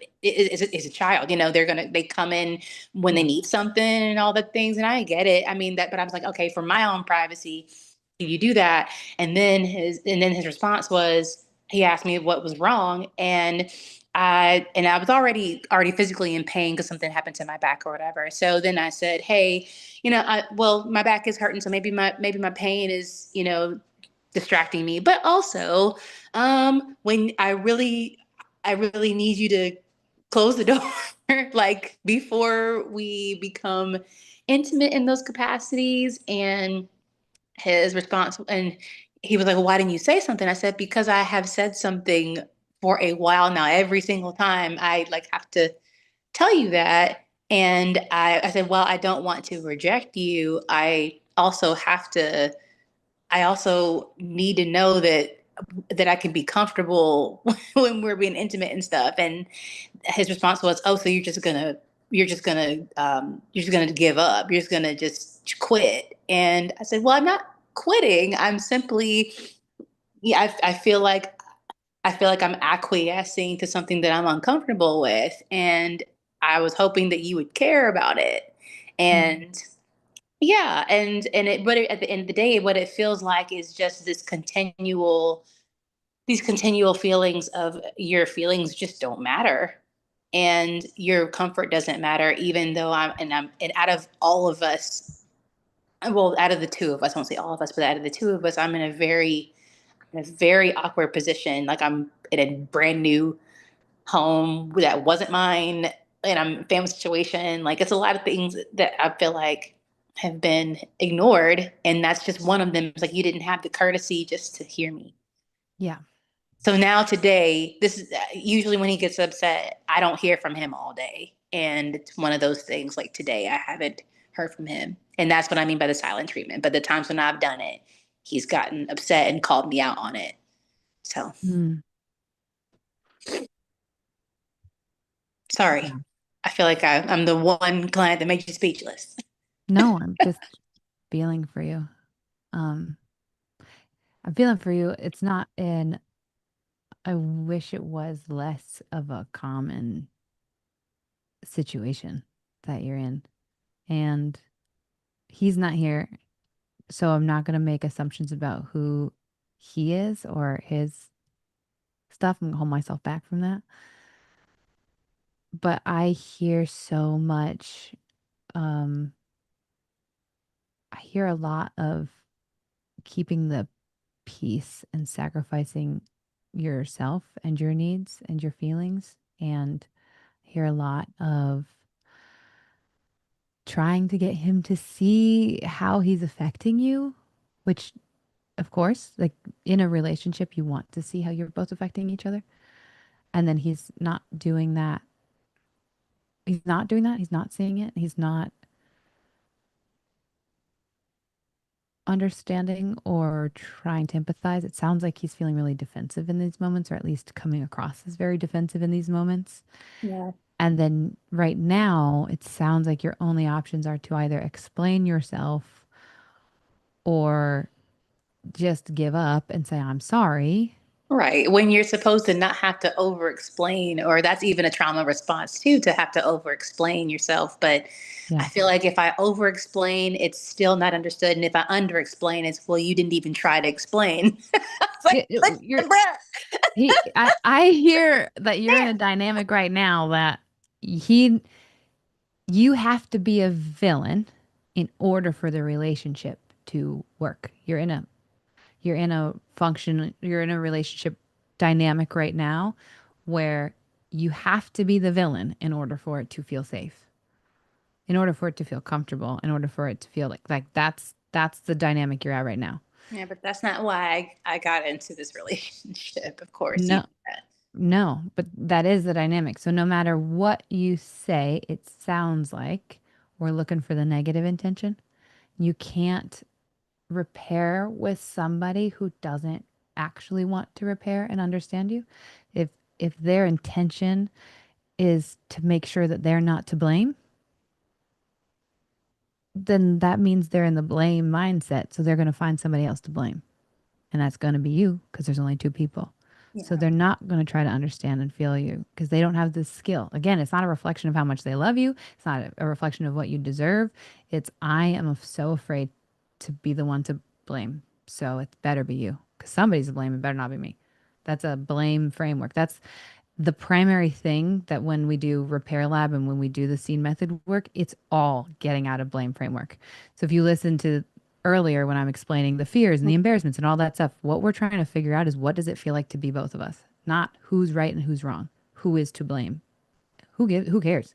Blame is irrelevant, especially if it's obvious who's to blame. Understanding each other and then creating solutions from that understanding, that's what relationships are about. And if somebody is determined to not be to blame, it means they will also be determined to make sure you are to blame. So you can't come to an understanding in that conversation. He's not going to see you unless he learns the skill, unless he learns the safety, which if he watches this and is like, "Ah, I want to learn that," or if he'd be open to coming to the free mini workshop on Monday and maybe doing repair lab with us if he likes that, then that can be how you heal it. Because the thing is, that doesn't come from that. His response, as far as I've seen, doesn't come from somebody who's like, I don't care about my partner. Usually comes from somebody who's like, somebody's the bad guy and it can't be me because if I'm the bad guy, then she'll leave me or she'll judge me or she'll hate me. And I don't want that. So I'm not the bad guy. So all the things that he's doing to you that feel awful don't feel like attacks from his perspective. They feel like protections. He thinks he's protecting himself against you because you're the villain. And he can't be the villain. He can't be the villain. Otherwise, you wouldn't love him. So he's avoiding that. I said I wouldn't talk about him, but I did. Whoops. So that's the dynamic that you're in right now. You can't, if somebody is in victim mindset, you don't have a choice. You will either be their hero or their villain, because being a victim necessitates that. If I'm in a victim mindset and I'm looking to make sure somebody is to blame and it better not be me, that means I am looking for who is to blame that isn't me. So I will find villains everywhere, and I'll find heroes who save me but then become villains. That's what our brain does when we get into victim mindset, which is where it sounds like he's currently stuck because he was probably trained that's the only way to be loved. And in those conversations, you doing what you're doing sounds like the only thing you can do, plus a boundary of, I really want to understand what it feels like to be you, and I want you to understand what it feels like to be me. And I don't feel like that's happening right now. Can we check back in 30 minutes and try that? Mm-hmm. Yeah, And I appreciate that. maybe that won't happen is the thing. Like, you can't control him. It is not something that you can do for him. There is no perfect way to speak that somebody will magically change that. They have to choose to.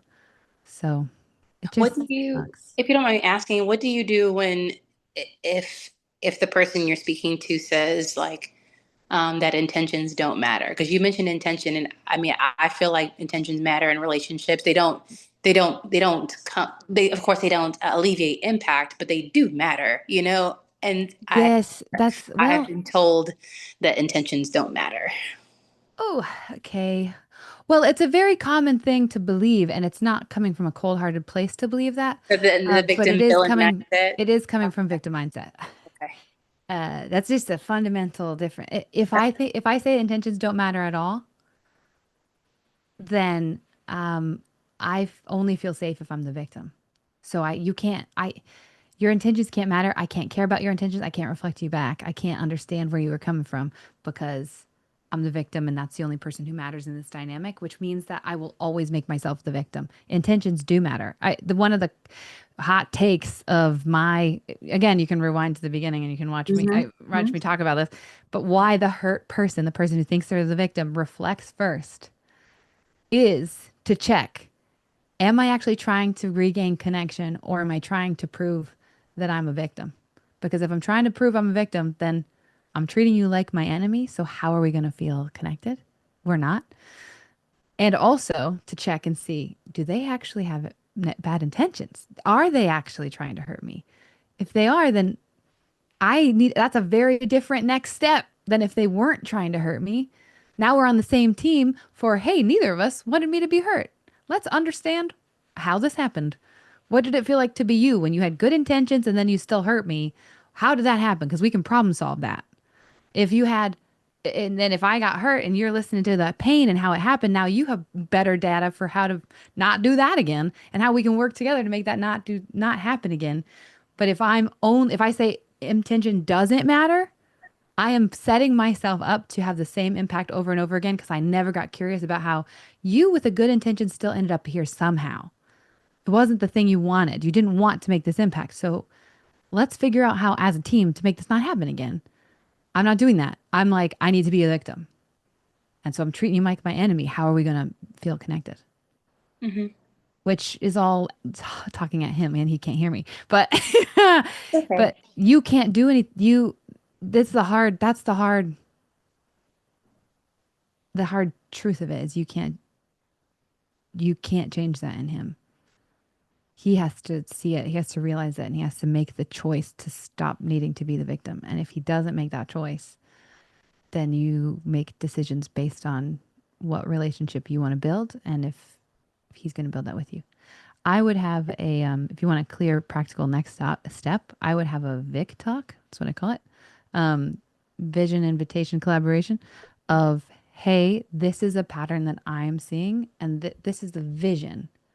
Actually, you start with the vision, then you go to the pattern. This is the vision of what I want our relationship to be like. I want to feel understood by you. I want you to feel understood by me. I don't want either of us to ever focus on who's to blame.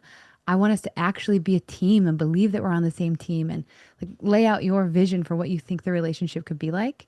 And then ask, is that a relationship that aligns with you? And really listen. And if not, now we know our next step, boundaries. Now you got to make a choice about caring for you. That's hard and figure that out. If yes, awesome. How do we get there? How do you think we get there? And now we have a conversation about how to get there, which might go sideways because you're still in victim mindset. And then we go, okay, hold on. I think we should go to the mini workshop. I think we should do the scene method. I think we should, let's go get some help. Let's go learn this stuff. Might be the collaboration choice that you guys land on. So I'm not saying you have to do something drastic now, but I think having a conversation to figure out this is my vision for a relationship. I'm getting the impression it might not be yours. What is it? Do you agree or what's your vision? And really listen because he hopefully buried in there, he's going to tell you the truth of what he wants in a relationship. And then you get to choose. What do we do with that?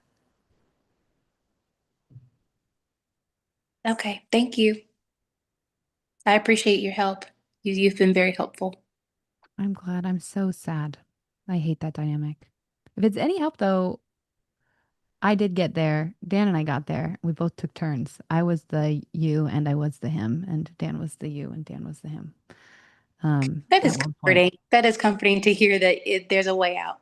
There is Because a way out. Yes. Yeah, I didn't mean to talk over you when you said that. I actually really want to no, hear what no, you no, were going to say. no. I was just saying I appreciate that. I appreciate your encouragement and your advice. I 100% hope that we can get through it and hopefully make some changes because I don't think he would like being me. Yeah. Like, you know how you said it, you and Dan switch places. I don't think he would like feeling like this. I don't. And I'm hoping that we won't get there because I don't want that for him either. Yeah. Thank you so much for your question. I'm so sorry you're in the thick of it. It feels awful. Awful. Yeah. Thank you. I appreciate your help and your concern. Thank you so much, Morgan. You're great. It's so good to meet you. I can't wait to see your face someday. It's going to happen. Absolutely. Thank you so much. Thank you.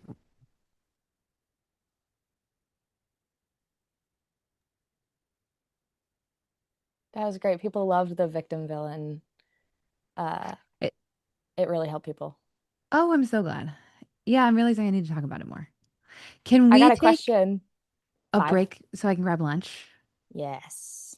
And we just talked about Repair Lab. Oops. Did we do? Have we figured out how to do this? We wanted to, but we've been very busy, so might not happen today. My We wanted fault. to do like a little break where while I'm getting my food, there's like a link on the screen or a banner or something, but I don't think we ended up doing it Oh, because I can easily put a banner on the screen. I wanted to also play a little video, and I don't have the video prepped, but oh I my do have a link. God, that'd be so It'll link cool. easily. Yeah, let's go take a break. And then I have a fun question that will be short that I like about victim villain. Oh, yay. Okay. Perfect. I'll be All back. right. I'll be back very soon. So I'm going to eat on camera. I just have to go get my lunch.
I'm back. Look what Dan made me. That looks amazing. He makes lunch for me every day, and he makes breakfast for me every day, and he makes dinner for me every day. He cooks all our meals. It's really sweet. because he got a six pack. This did all happen because he's older than me, and we had Billy, our baby, and then he was like, "Oh no, I'm gonna die someday." And then he locked in and he started cooking all of his meals. And he was like, "Oh, I'm cooking mine. I'll cook yours too." And then 5 months into that, he was like, "Oh my God, can you see my abs? I think I have a six pack." And then ever since then, we've been eating 200 grams of lean protein in every meal, 100 grams of carbs, and 150 grams of vegetables. And I know this because he says it every single day. And I know so much about macros. I know so much about macros and muscles and what proteins do what and how to cook. And he's an external processor, and he also like goes down rabbit holes. So this was one of his rabbit holes, which is great because I've it's really helped me in like leaning out and being healthy and feeling good throughout the day. I don't feel hungry that much. It's very effective, all of this stuff that they tell you to do. It works. But I probably would not do it if my husband wasn't doing it for me. So I don't ever tell anybody to do it because I'm like, well, I wouldn't. I probably wouldn't. I get that it's worth it, but I probably wouldn't. He's just in the thick of it.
doesn't like our boy.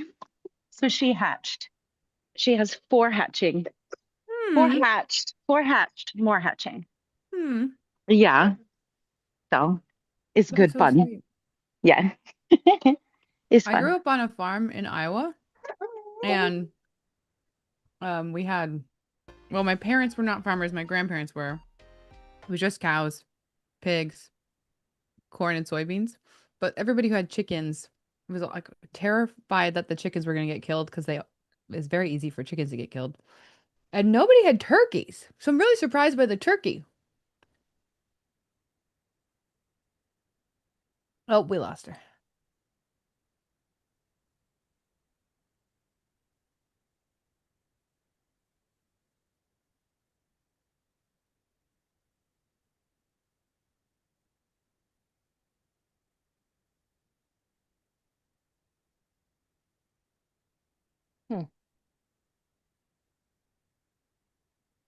The camera.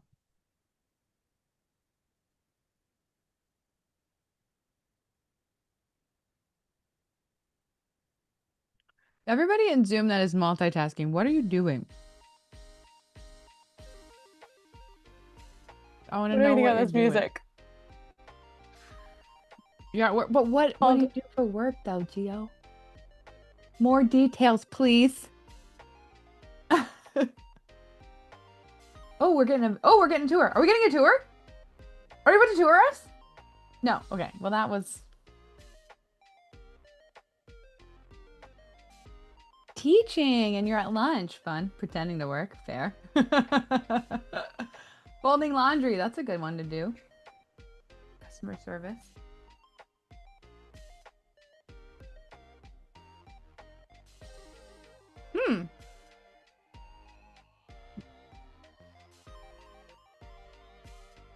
Gabriella, you do customer service? Do you like it? Or do you hate it? Or somewhere in between? We're getting your typing speed. Literally, you're just like practicing typing? Wow, cool. Look at you growing, getting your skills up. You're journaling? That's lovely. Making birch syrup and feeding your baby. What is birch syrup? And I love that you're feeding your baby.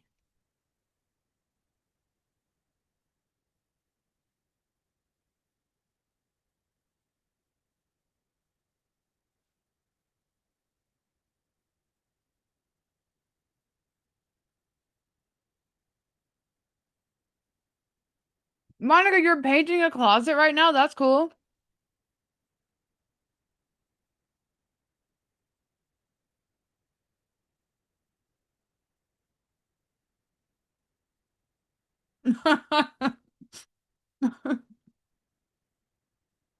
Paige rocking outdoor music. Oh.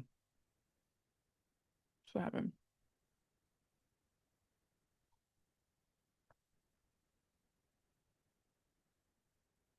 Easy breezy. We love a non-stressful job. For some people. I think we don't love stressful jobs. We don't have stress though. Well, I guess it depends how you define that. We have fun. We're very busy. We work a lot. We enjoy it. You like customer services, Gabriella. Let's make a note. Painting my kid's closet. That's so cool. Thanks, guys.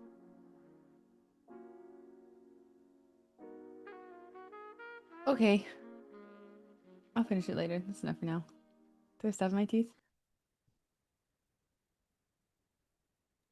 Nope. All good. I'm good. Okay. Thanks, guys. Thanks, Zoom Room. That'd be so cute if we did a limited drop of t-shirts that were called like Good Morgan Zoom Room team, Zoom. Gotta figure out what you're called, but that's kind of fun. You can only get it if you come to the Zoom room.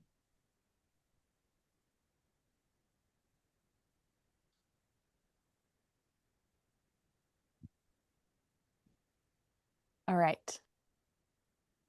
our question about villain victim was, Ooh. so if there's a victim villain mindset, then what is the better mindset?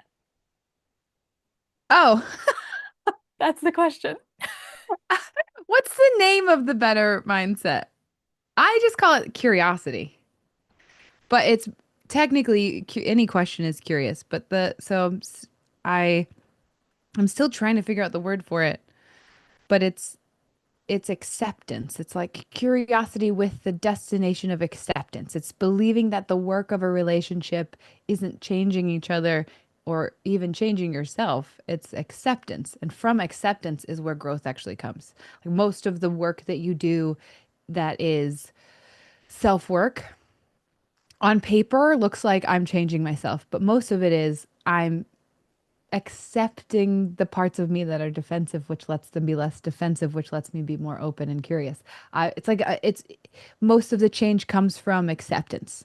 So it's not that you should not be, it's not that like growing is wrong. It's that when growing comes from forcing yourself to change, it's not going to stick because it's coming from shame, not self acceptance and self compassion.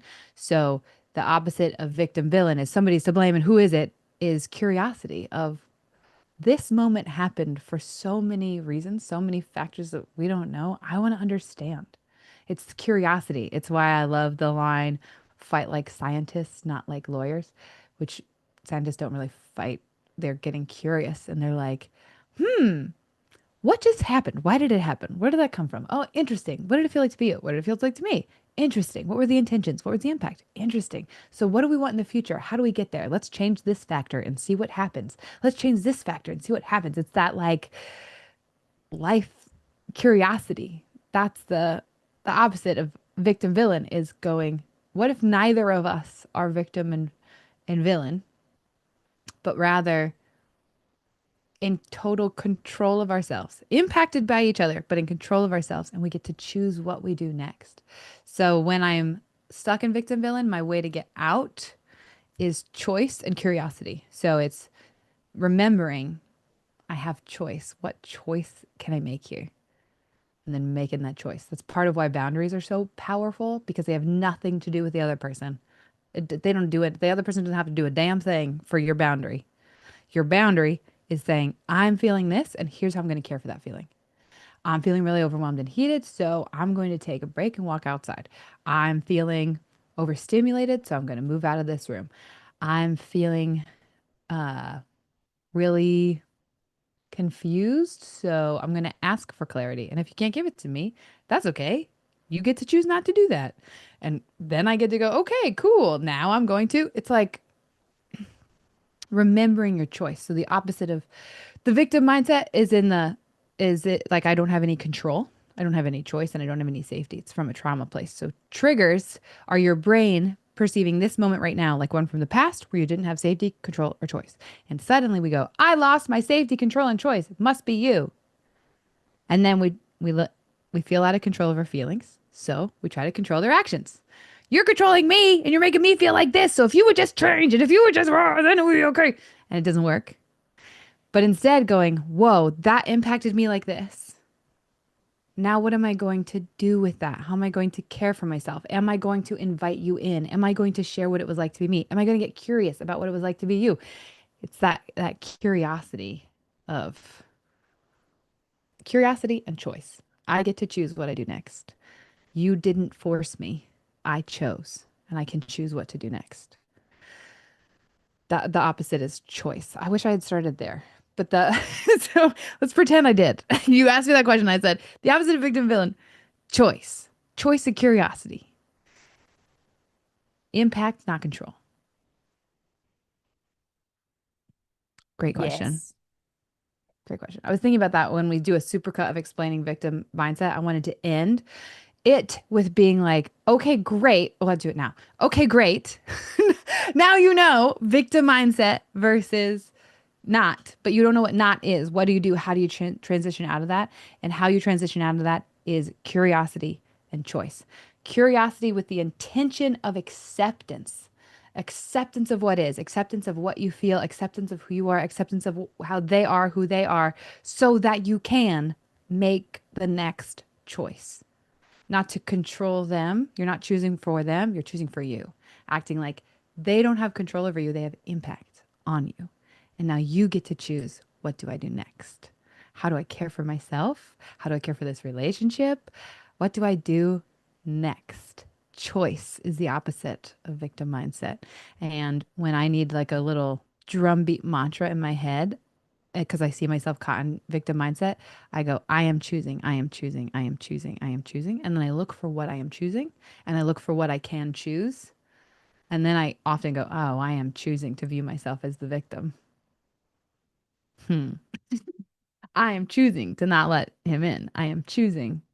I am choosing. So, victim mindset is where you have gotten sucked into, where I have gotten sucked into. Somebody's the victim here, and it's got to be me because somebody's to blame here, and it better not be me. So I'm going to be the victim. I'm going to have a big, all that. And if I want to be out of victim mindset, the other person still can be. They can still be in victim mindset. I don't get to control that, but I get to choose not to be. I get to go, hold on. You don't have control over me. I'm acting like you do. You don't. I don't say that to them in my head. Sometimes I say that to them, but then when you're just like talking to yourself and figuring out, oh, right, they have impact, not control. What do I feel right now? And what am I going to choose to do to care for that feeling? Who am I going to let in? What am I going to literally do? Like take a nap. What I can choose. What can I choose right now? I hope that helps. That was awesome. And we got to remember that pineapple because it needs to go at the end of if we do a supercut of all the victim villain things I've talked about for the last week, because I've been on fire about victim villain for the last week, it needs to end with like, here's what you do. That's the opposite of it. So thank you. Whoever asked what the opposite of it is, I realized that in the shower 2 days ago. I was like, oh no, I keep not explaining the opposite. And I did it again. So thank you for asking. How are you feeling in terms of questions that I ask you versus pulling someone up? Let's find out. Let's pull somebody up and Let's find out. Let's see. Okay, cool. Emily, let me see your face. Oh, okay. You good. okay coming up? Okay, cool. Kitty patootie. Hi. Hey, Love the hello. glasses. They're so cool. They're Oh, so thank cute. you. This is my bathrobe, just so y'all know. I think that's why And I I like have it. like puffy cry eyes from yesterday. So here we go. I love that. Also, I grew up on a farm in Iowa too. No, you did not. Yeah, Underwood, Iowa, near Council Bluffs. You're northern compared to me. I was very Really? southern. Yeah, very Oh, southern. Southwest. I was Southwest. Wait, it is? Yeah. Oh, shoot, I don't know geography at all. I South Centralish, Centerville. Oh, oh, okay. Do you know? I think we played We probably did at like state. We were council. like a 1A school. We were tiny. Same. Yeah. So okay, fun. Hey. So cool, cool. I have a side note question about Iowa. That something I found out was Iowa slang yesterday that I need to ask you if you guys say. What is it? Do you guys okay? Do you guys say? Then I need your question. But do you guys say um either you can't do that just out of the goodness of your heart, or they're not doing it out of the goodness of their heart, like they like meaning like you got to pay somebody or like you got to what I mean? Like it's not you're not Yeah. saying that person's not good. You're saying that person it also is working or paying like with I don't know how to explain Oh, it. it's obligation instead of they're not doing it out of the goodness of their heart. They're just doing it because they're supposed to.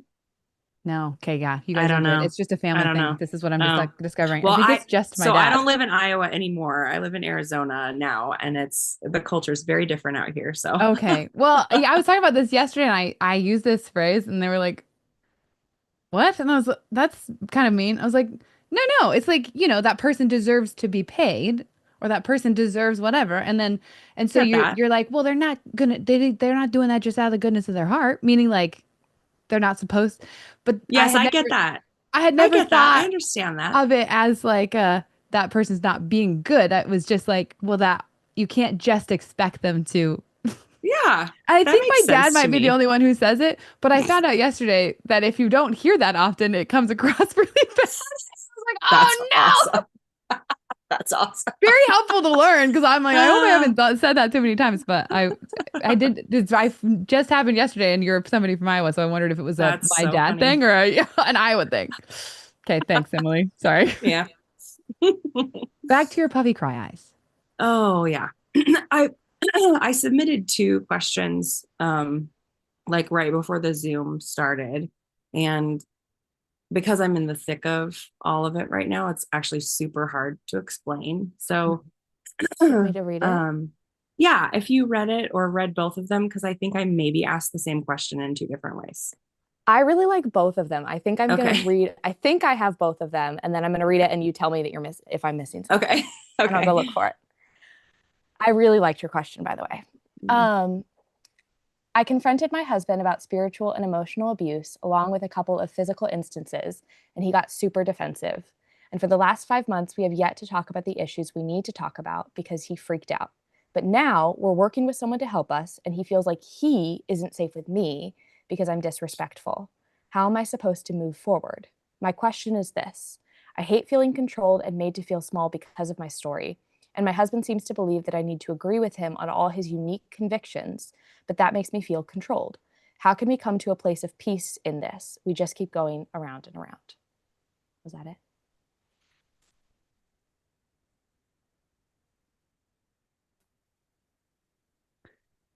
You're working with somebody right now that somebody knows about the history of physical and emotional abuse. Yeah. Yeah. And you're still living in the same place. So the physical stuff was actually towards one of our kids. It's been taken care of, like a report was filed. So and a complicated layer of this is that he's clergy. He's like an ordained minister, and we do ministry together. So it's all very complicated. Like all of the powers that be are involved. Like he might lose his ordination. It's a mess. And everyone's saying like, let those things be separate. Like let the like denominational stuff and the investigation on him be separate, and let your marriage be your marriage. And I'm like, that's cute, because our whole life is about the ministry that we've done together. And so it's super complicated. But like, yeah, we met with the couple that's helping us yesterday. We finally found someone that he feels safe with, and thankfully I feel super safe with them too, which is like a miracle. Because everybody that has tried to help us, and we're talking about like lots of people are involved in surrounding us and trying to help our marriage heal. We finally found this couple that's amazing. And yesterday we had a meeting with them where it finally was like, I brought up one of the like kind of big points that comes up often that we keep fighting about. And he was like, well, that's sort of a straw man because we haven't defined those terms. And I was like, well, can we? Because that's what I've wanted since January. Like, can we actually go there now?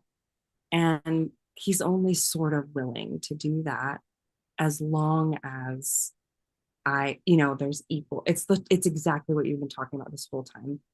Equal blame. He's so terrified of being labeled as an abuser. He hates that word. He has fought tooth and nail, like over semantics and tone and definition and all of that, because he's just like, I can't admit to that, because if I admit to that, I'm going to lose everything. And I'm like, actually, you might lose everything if you're not honest, if you're not like, if that was true, would you want to know? And also, I know that I'm a mess too, and I have issues, and so it's just this, like, we just keep going round and round and round. And yesterday in our meeting with this couple, they were, well, it's so complicated. For me to explain all of it would take too much time, but um I don't care. I just felt really uncomfortable with like, wait, so now the problem is that I'm disrespectful. Like, is it possible that I have disrespected you and been real salty and intense about this, but that you interpret everything that I do through the lens of disrespect? Like, Yeah. because I've tried. And so that's where we are. So I'm like, when you say that you're working with all of these, here's what I heard you say, mm-hmm, that your husband has emotionally abused you, physically abused your child. You, neither of you want the physical part to happen again. He still doesn't believe that he emotionally abused you, but more that he just made some mistakes, correct? mm-hmm, mm-hmm. So we get caught mostly in talking semantics and finding ways to blame you for his actions because you disrespected him. And you are surrounded by a lot of people who are focused on helping you heal your marriage. Okay. Who And is focused on determine, keeping you safe? oh, all of those people, Okay, all of cool. those people. Okay. Yes, that's been like top priority. Okay. And keeping our kids safe. And it's like our denomination has people working around all of that. The agency that we work for, I have like regular weekly check-ins with their member care team. Okay. Um, we have like our local church, and Okay. then other friends that are So the keeping a real reason close eye on it. the reasons I've heard so far that you decided to stay are you're so intertwined and Mhm. your lives are so intertwined, your work is so intertwined. You also have kid plural, 4 kids together. So there's a lot of complicating factors of to separate from him means to separate from the majority of your life. Mhm. And who knows how that's going to end up. Actually, it sounds like more is going to end up bad for him. It sounds like you would be okay, but it would be bad for him. And then you would have made his life so much worse by leaving. And these are what are the reasons am I missing for staying in it and working through it? What, like the priority being healing the marriage instead of Yeah. ending the marriage. I want to understand the reason because I think you have good reasons. I just don't know all of them yet. Yeah. Well, when I originally confronted him in January, my what I said was like, I know that you have unresolved brokenness and wounding and trauma, and it's coming out sideways and it's hurting us. And so, like, you need help. Like this belief, like, I believe that people can heal and be transformed and change. And I believe that, um, that's possible. And so I guess like that's part of it. But I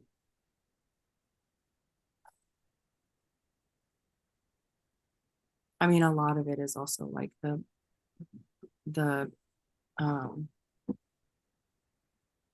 hang on a second. I'm on a Zoom call.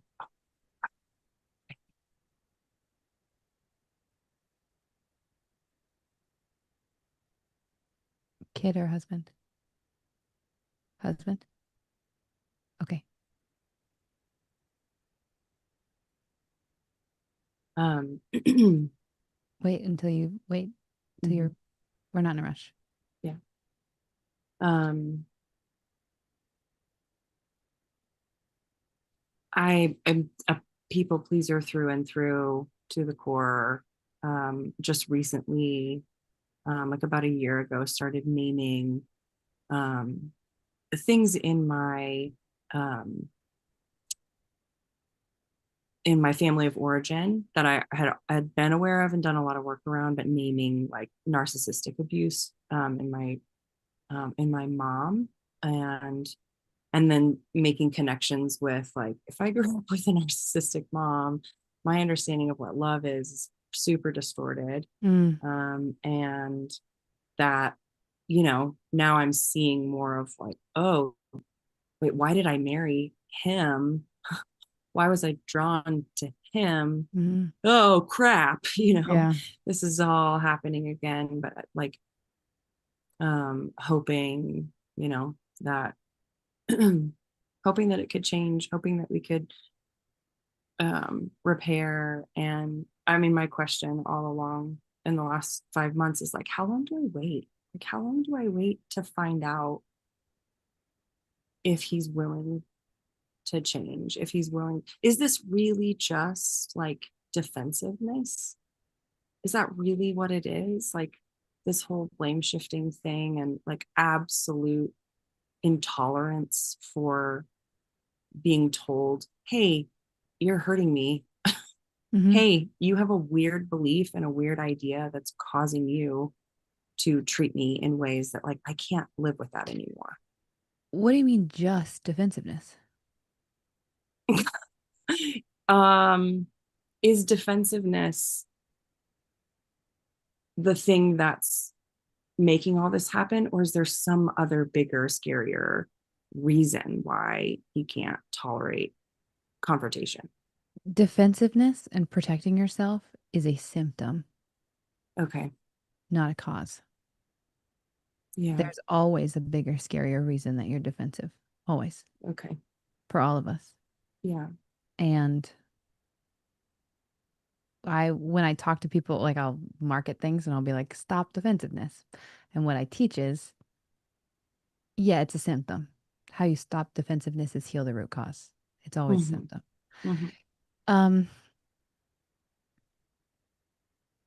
It sounds like I'm hearing you say you're in a place right now of figuring out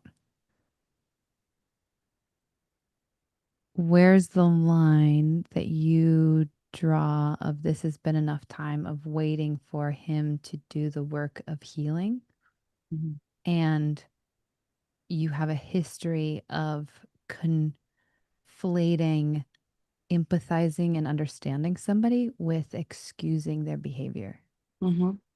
And you're learning now how to accept the person but reject the behavior, which sometimes means walking away from the person, and you're finding out where is that line. Because part of accepting a person is being able to see their behavior and their pain and their actions and going, oh, I get it. You aren't going to change. You aren't going to do the work of accepting yourself. So you're going to try to control me, which is going to have these behaviors, which I can't accept, which is really hard, especially if you're replaying your childhood in this person. So your body doesn't even feel like your body doesn't feel like you're just leaving that if you make that choice, not just him, but also you're being his villain because you're causing his life to be so much worse, which I'm guessing is how you felt as a child with a narcissistic tendency parent who, if you weren't perfect and you weren't understanding and empathizing them and doing exactly what they needed, you're the villain in their life, causing them all the pain. Yeah. And I'm like coming awake to that in my marriage and saying, I don't like this. I can't do this anymore.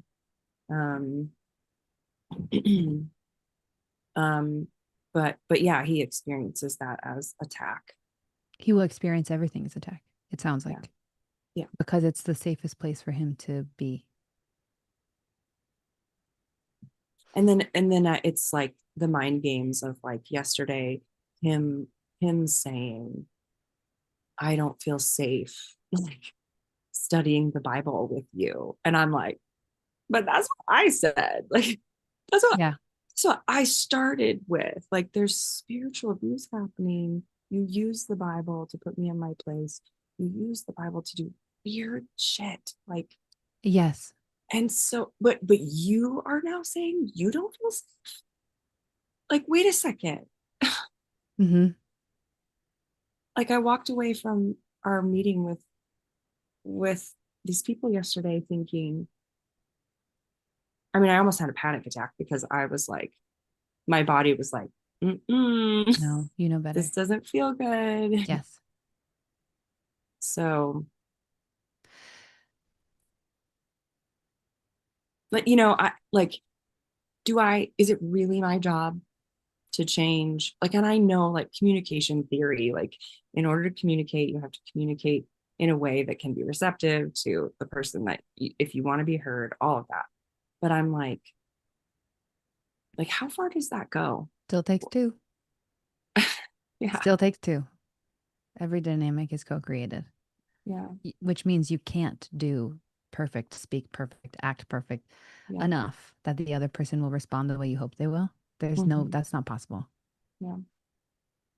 Especially if they're so scared to be the villain that they make themselves one because they have to be the victim all the time. So they can't see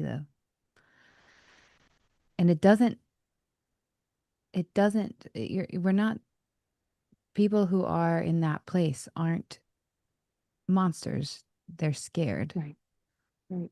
But that doesn't mean you stick around for what happens when they get scared.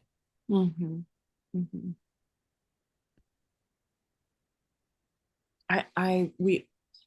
There was a week that there was 2 days that my kids and I didn't come back to the house.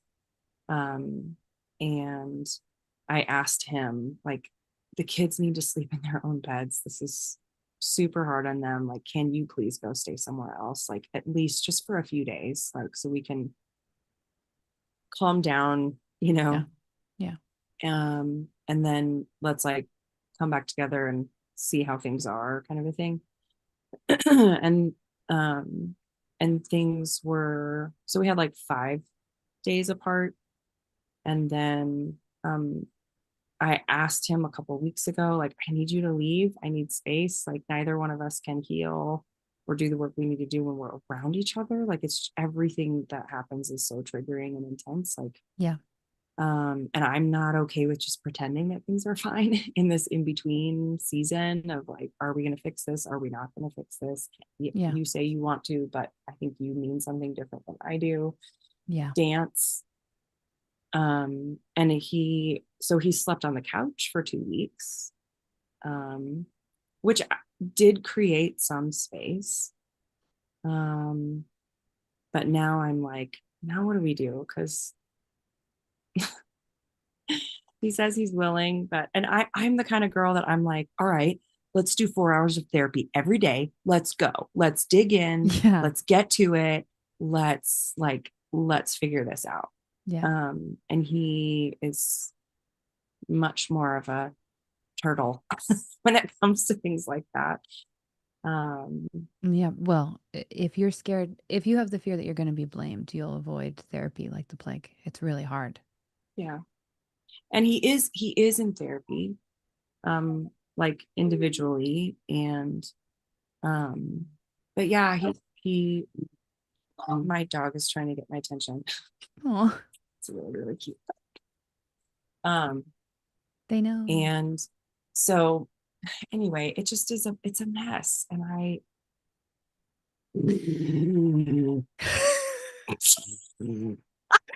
he thinks it's a mess too. He agrees. Oh my gosh, that's the thing that keeps us, there are 2 things,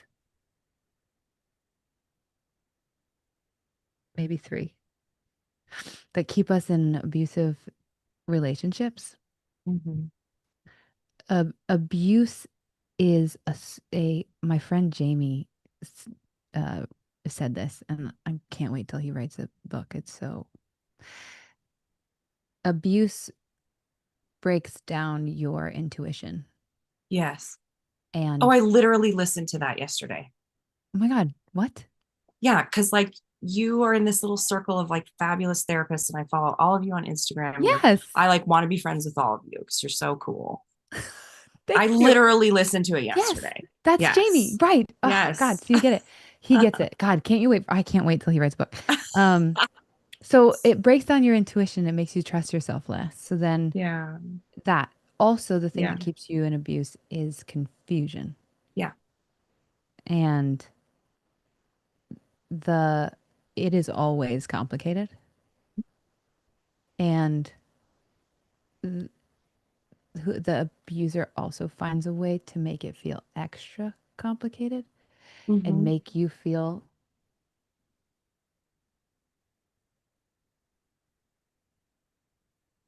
I'm talking in theory.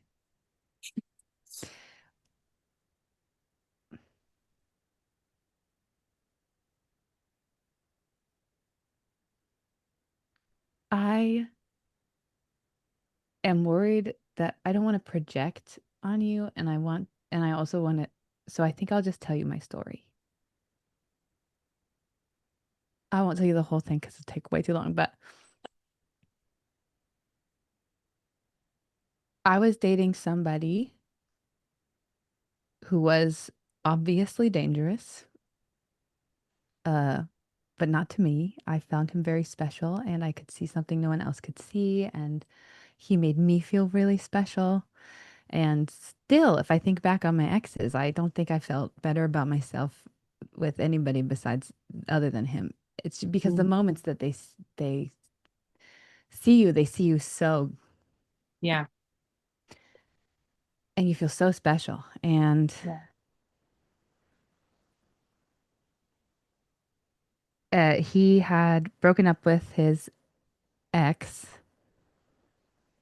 But then one night his ex stormed into the apartment in the middle of the night and screamed, "Where is she? I know she's here. Where is she?"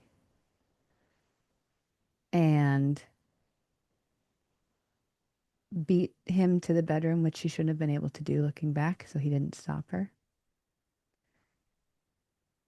And came in and screamed. This part's kind of funny. Pulled the covers off of me and screamed, "She's naked."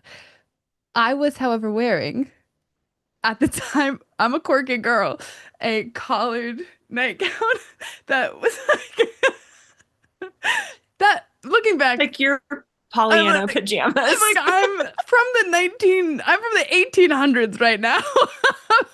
But sure.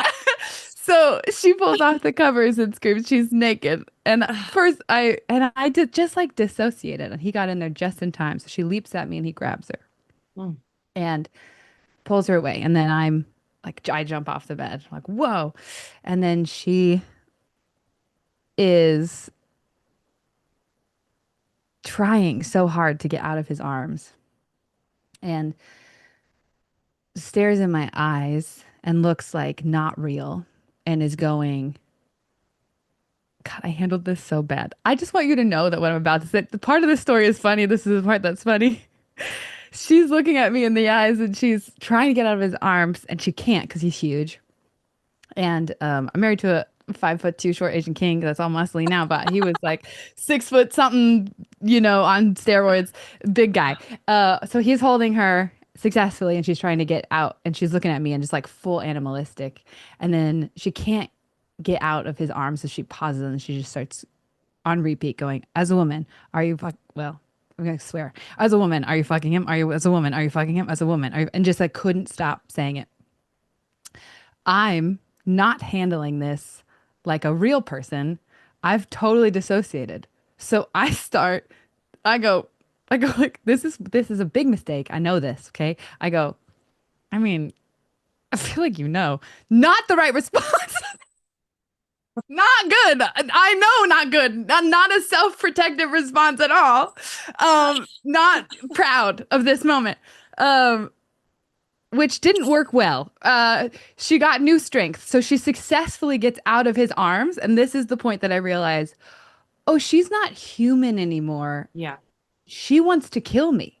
She came across the bed. So I fly into the wall. She comes across the bed I'm like, oh my God. He grabs her leg right before she's like hits me. It's like out of a movie. grabs her leg and whips her back, and then gets her back in his arms. And she realizes she still has her keys in her hand. And I watch her go, look at him, and then just start wailing on his head. So now he's starting to bleed. And I'm like, they're blocking the door. And I'm like, this is no longer funny. I'm going to die. She wants to kill me.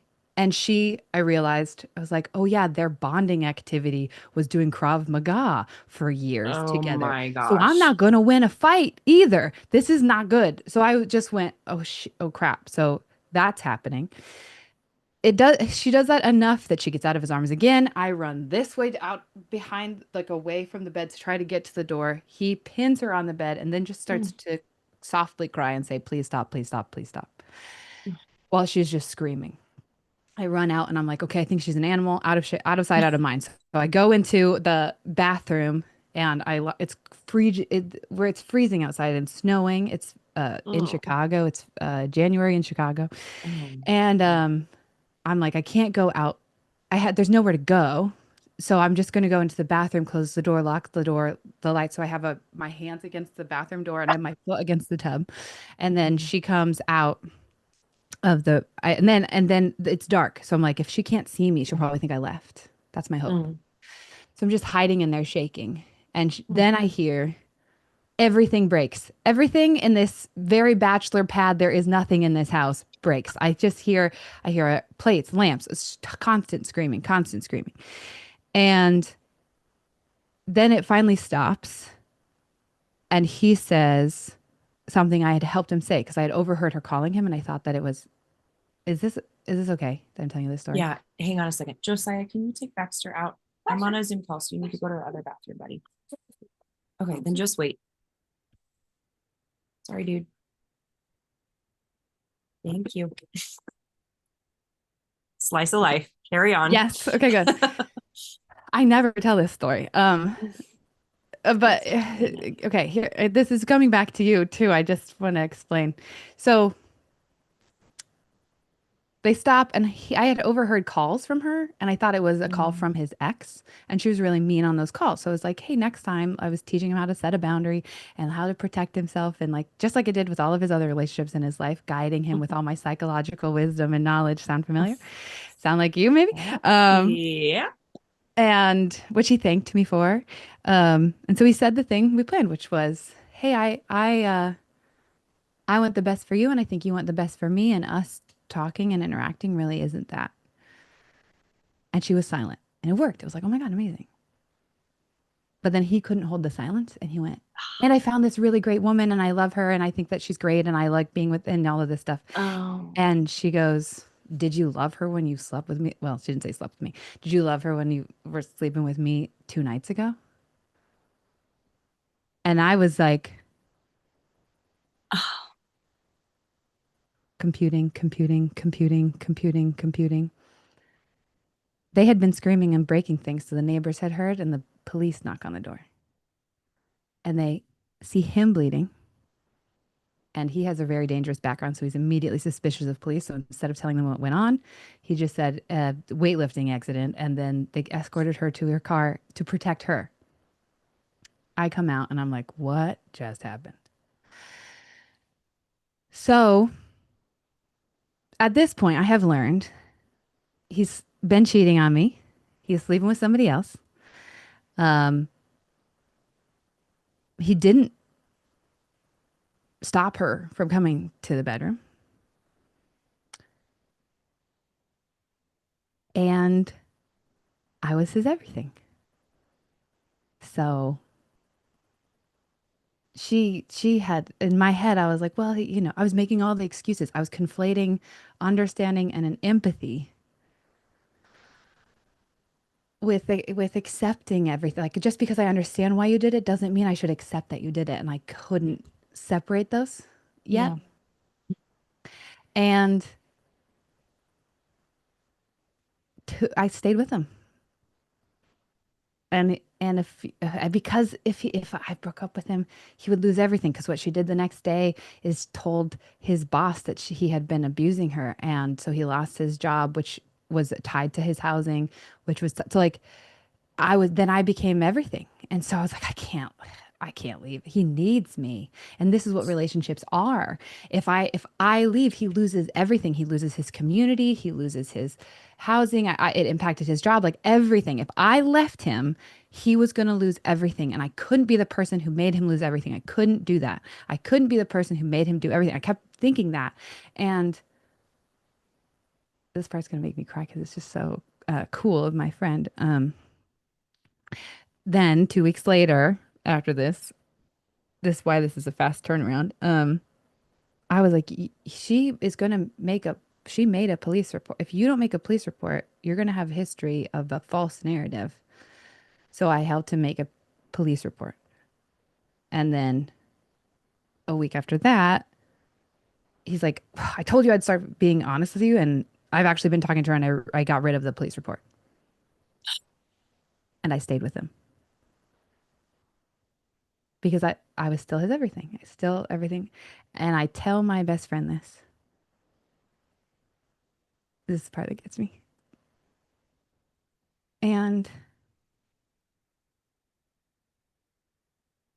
she listens, and she's like a slow processor, so she doesn't say anything. Um, she sends me an email that says, "You did not ask me this, but I cannot not say it. You keep telling me how much he needs you, and you keep telling me how you don't want to be the one who makes him lose everything.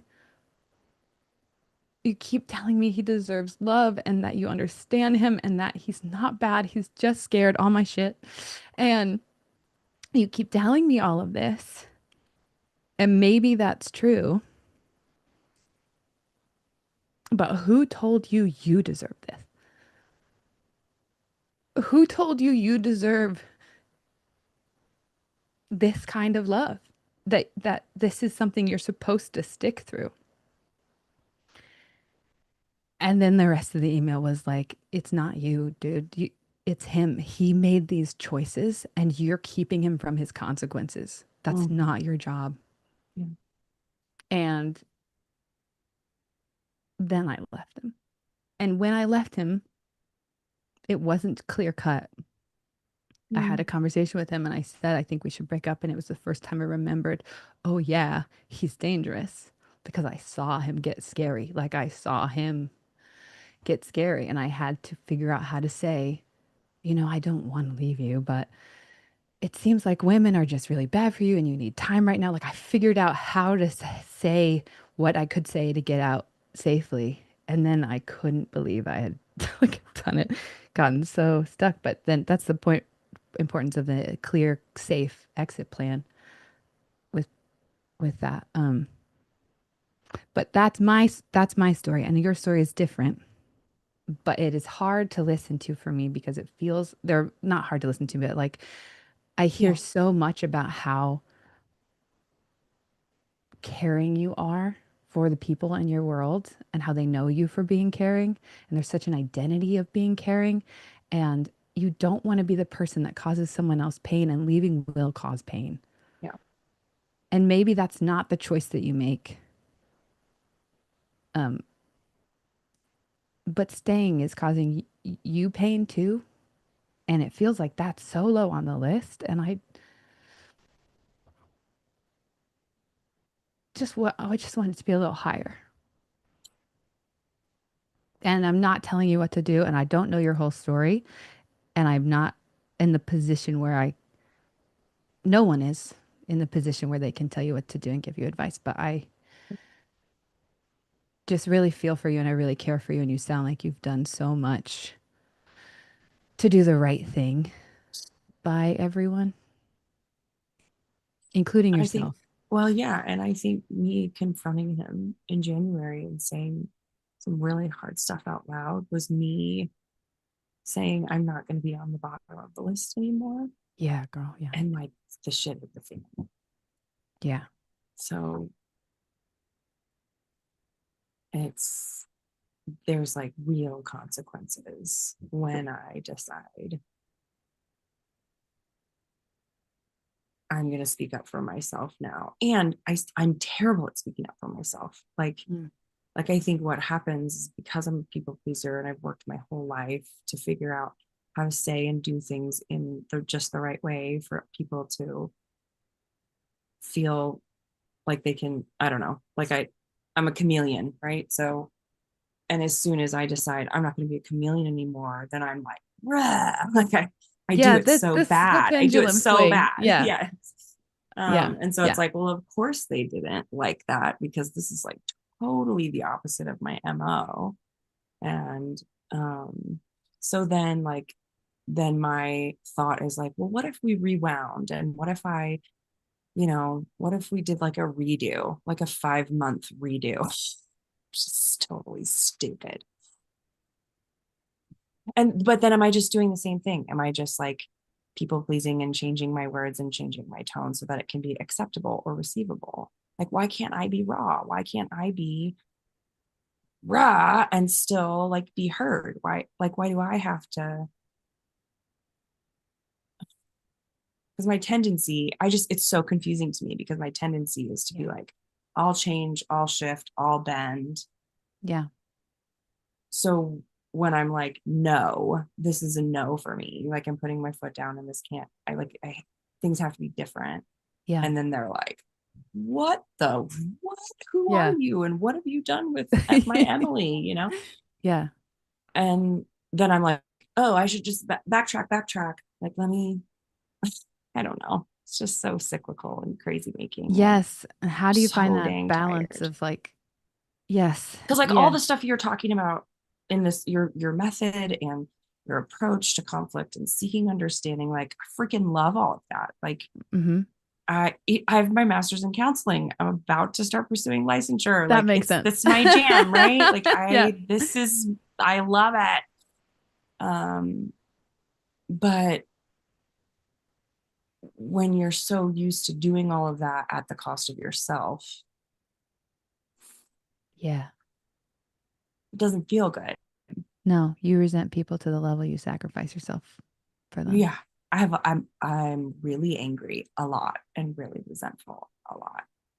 And I don't know how to ask for what I need or say what I feel without it completely pissing off or running off or scaring off the people around me.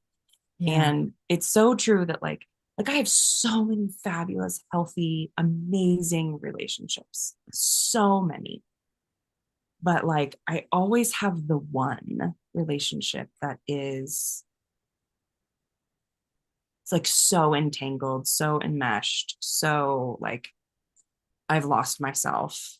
Yeah. And it started in my family of origin. That's where it started. And um,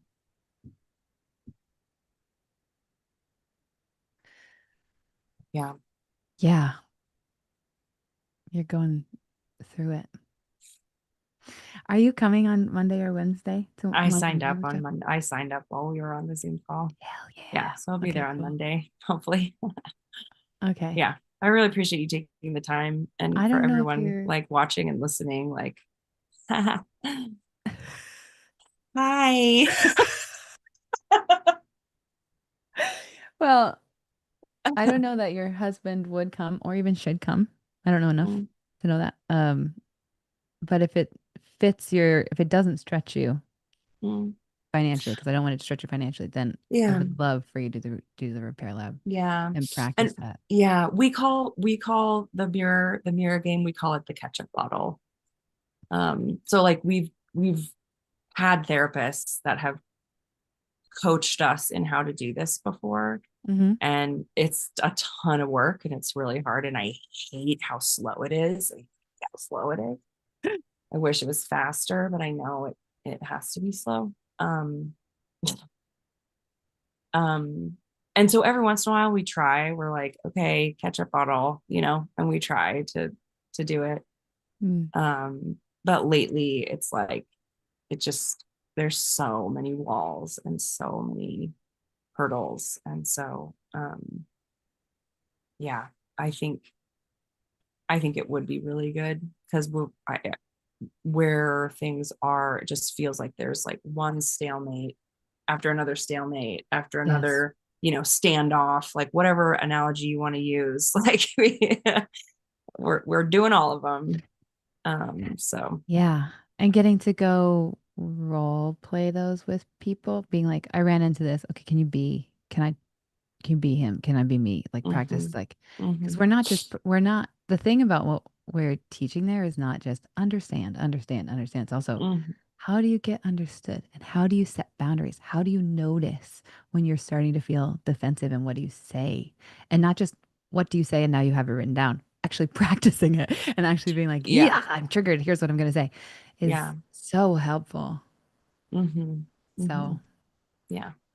Yeah, it sounds like you've done so much work. You're such a beautiful soul. I'm so glad to know you. And I feel I feel a little guilty about telling you my story. I feel like it probably wasn't the time, but thanks for listening. No, I think it's brave that you told me the story, and I appreciate it, and I'm grateful, and I don't you people saying all your nice things. Yes. Oh yeah, everybody. Really, really sweet things. Yeah, no, I just I appreciate you, and thanks. And I'm grateful for the time. Ditto. Thanks for being I just it's not as clear cut as people from the outside look at it and think it is, that it's just like, well, this happened, so you will leave and it's fine. Like it's not that clear, and it is confusing, and it does take time, and you have to do it you have to make those choices. No one can make them for you. And I'm not looking at you saying she's making the wrong choice right now. I'm looking at you saying, hell if I know. Like, hell if I know what your next step is. And it's yeah. If I don't know if this is the perfect match for you, but I am obsessed with Ruth Gold and her. I wrote her name down earlier when you mentioned her. Incredible. So if you end up being like exit planning, or that's where you head, that direction, that's she's got really good resources for that. And she tells her own story, which is what I really appreciate, because but I felt like I knew I was interpreting your story through my story's lens, and so I felt like that was a requirement for just being two humans in this messy life together. Yeah. Thanks. Also, that was a movie that you lived. That's crazy what you went through. Yeah, that was insane.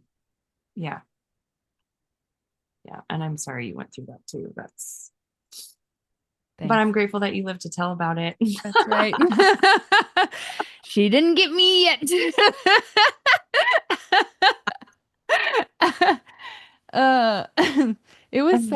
It was such an honor to meet you and to get to hear your heart, and I'm really, really, really grateful.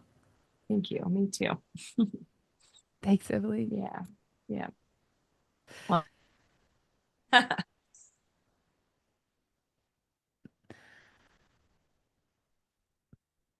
oh, he's so beautiful. I think everybody wants Emily to be our best friend. Like, do we want coffee every morning together? Is that what we're going to do? That would be so fun. Morgan. We have 9 minutes left, which is not enough time to pull somebody up. Somebody on Instagram just left a pretty cool comment that I think you might enjoy. As a survivor of a 10-year traumatic relationship, I often wake up in a fog. What is your number one method to use while still in bed to reclaim my self-worth before the day starts?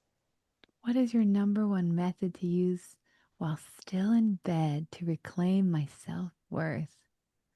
Whoa. What a good question.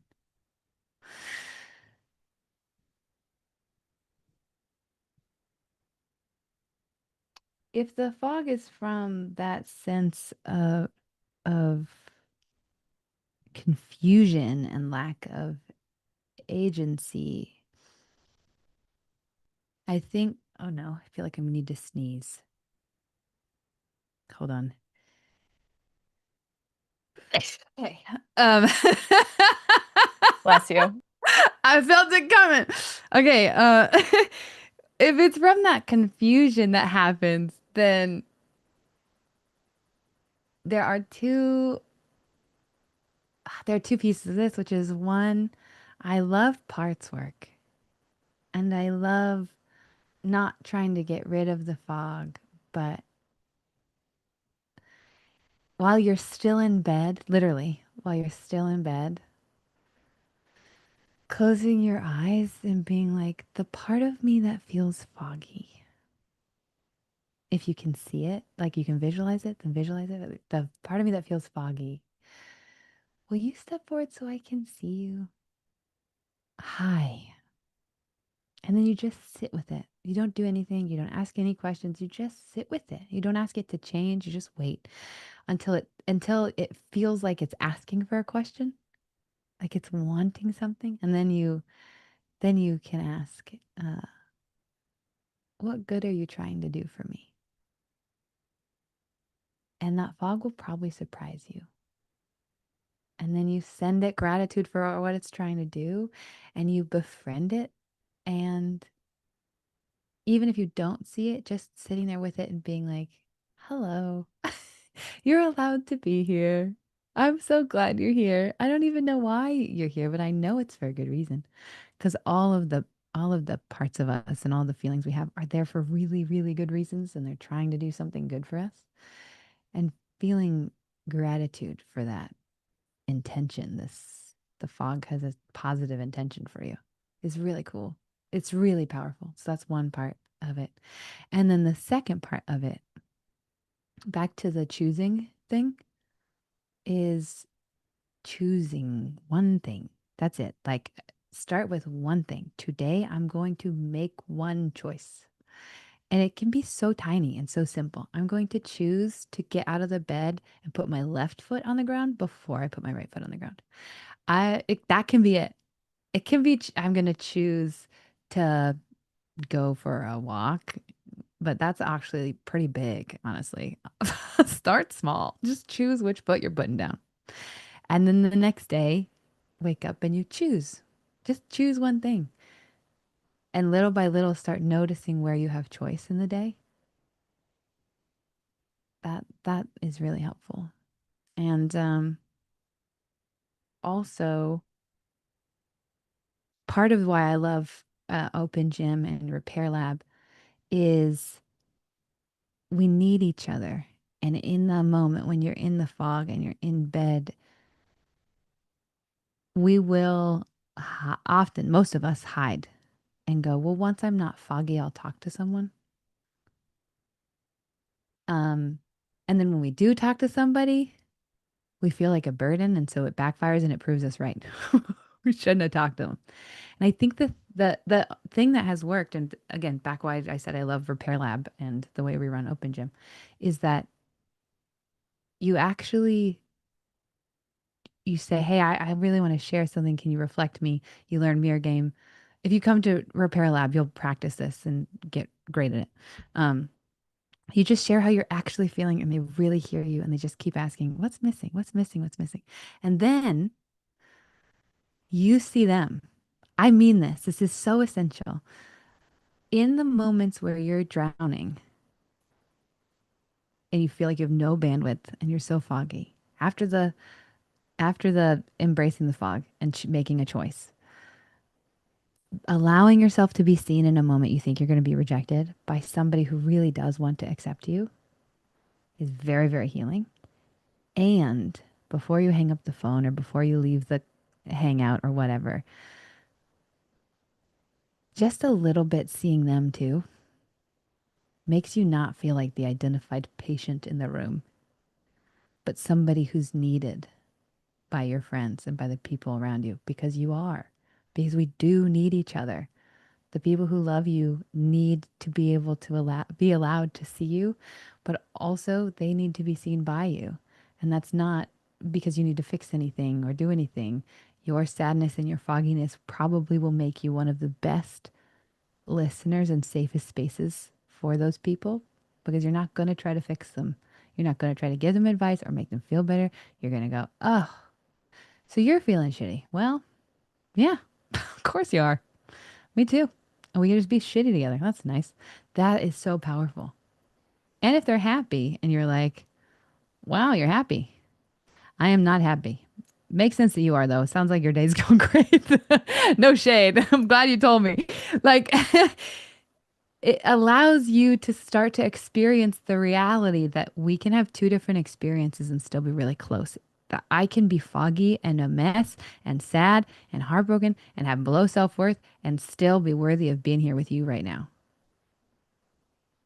We can be exactly who we are and accepted for that. That's why I'm so passionate about all the stuff that we do, the mirror game specifically, because the structure of that is not just any old reflective listening. It's very specifically understanding what it feels like to be the other person, and you are not allowed to give advice and you are not allowed to create solutions. You're just understanding what it feels like to be them, and it sounds easy. It is not, man. You're like, I'm not doing anything. This is not helpful. And it's the most helpful thing on the entire planet.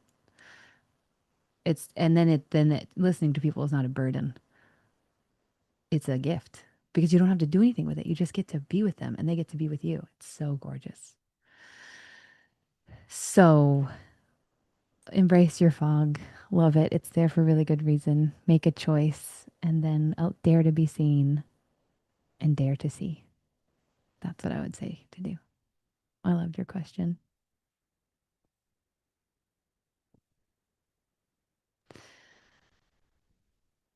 Do you want to tell everybody what we're doing on Monday? Yes. One last time. One last time. We are doing a mini workshop where I'm taking you through the scene method in real time. I'm taking you through it. You're going to do it with each other in real time. Monday, Wednesday. Come on over. morganbirch.com mini workshop start. Can you read it? Yep. Yeah. Come on over. Come on over and see it. And you'll get to experience what it's like to be in the repair lab. And at the end of that is where we go, okay, if you want to be in the repair lab, this is how you do it. So you actually experience it and you do it. Because the whole way that I'm trying to do everything in this business is earn trust and then keep earning it. So I want you to experience something, see if it's a fit for you. Then come experience it, be like, oh my God, it's even better than I thought it was. Amazing. That's our whole motto. It's free. It's 90 trusting. minutes. Yeah, free 90 minutes. Thank you, Addie. It's gonna be free epic. 90-minute mini workshop. Mm-hmm. And if you do the Zoom pass where you're in my little Zoom room, you can apply to be live coached. Yeah. And your questions will be entered into the Q&A. It's going to be awesome. Awesome. There's 4 of them, not because you have to come out to all 4. Choose the time that works best for you. Yes. Thank you. Mm-hmm. Ladies and gentlemen, Addie. Give it up for Addie. Yeah. I didn't mean to step on you. I hope to just I loved it. That wasn't you stopping at me. It was like you remembered everything I forgot. I loved it. Are you kidding me? It was amazing. Perfect.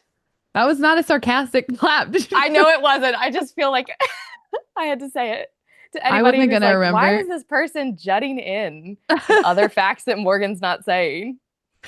Because I didn't say them. Thank you. Thanks for being here, you guys. Good morning. Hope you love your day. I hope you love you.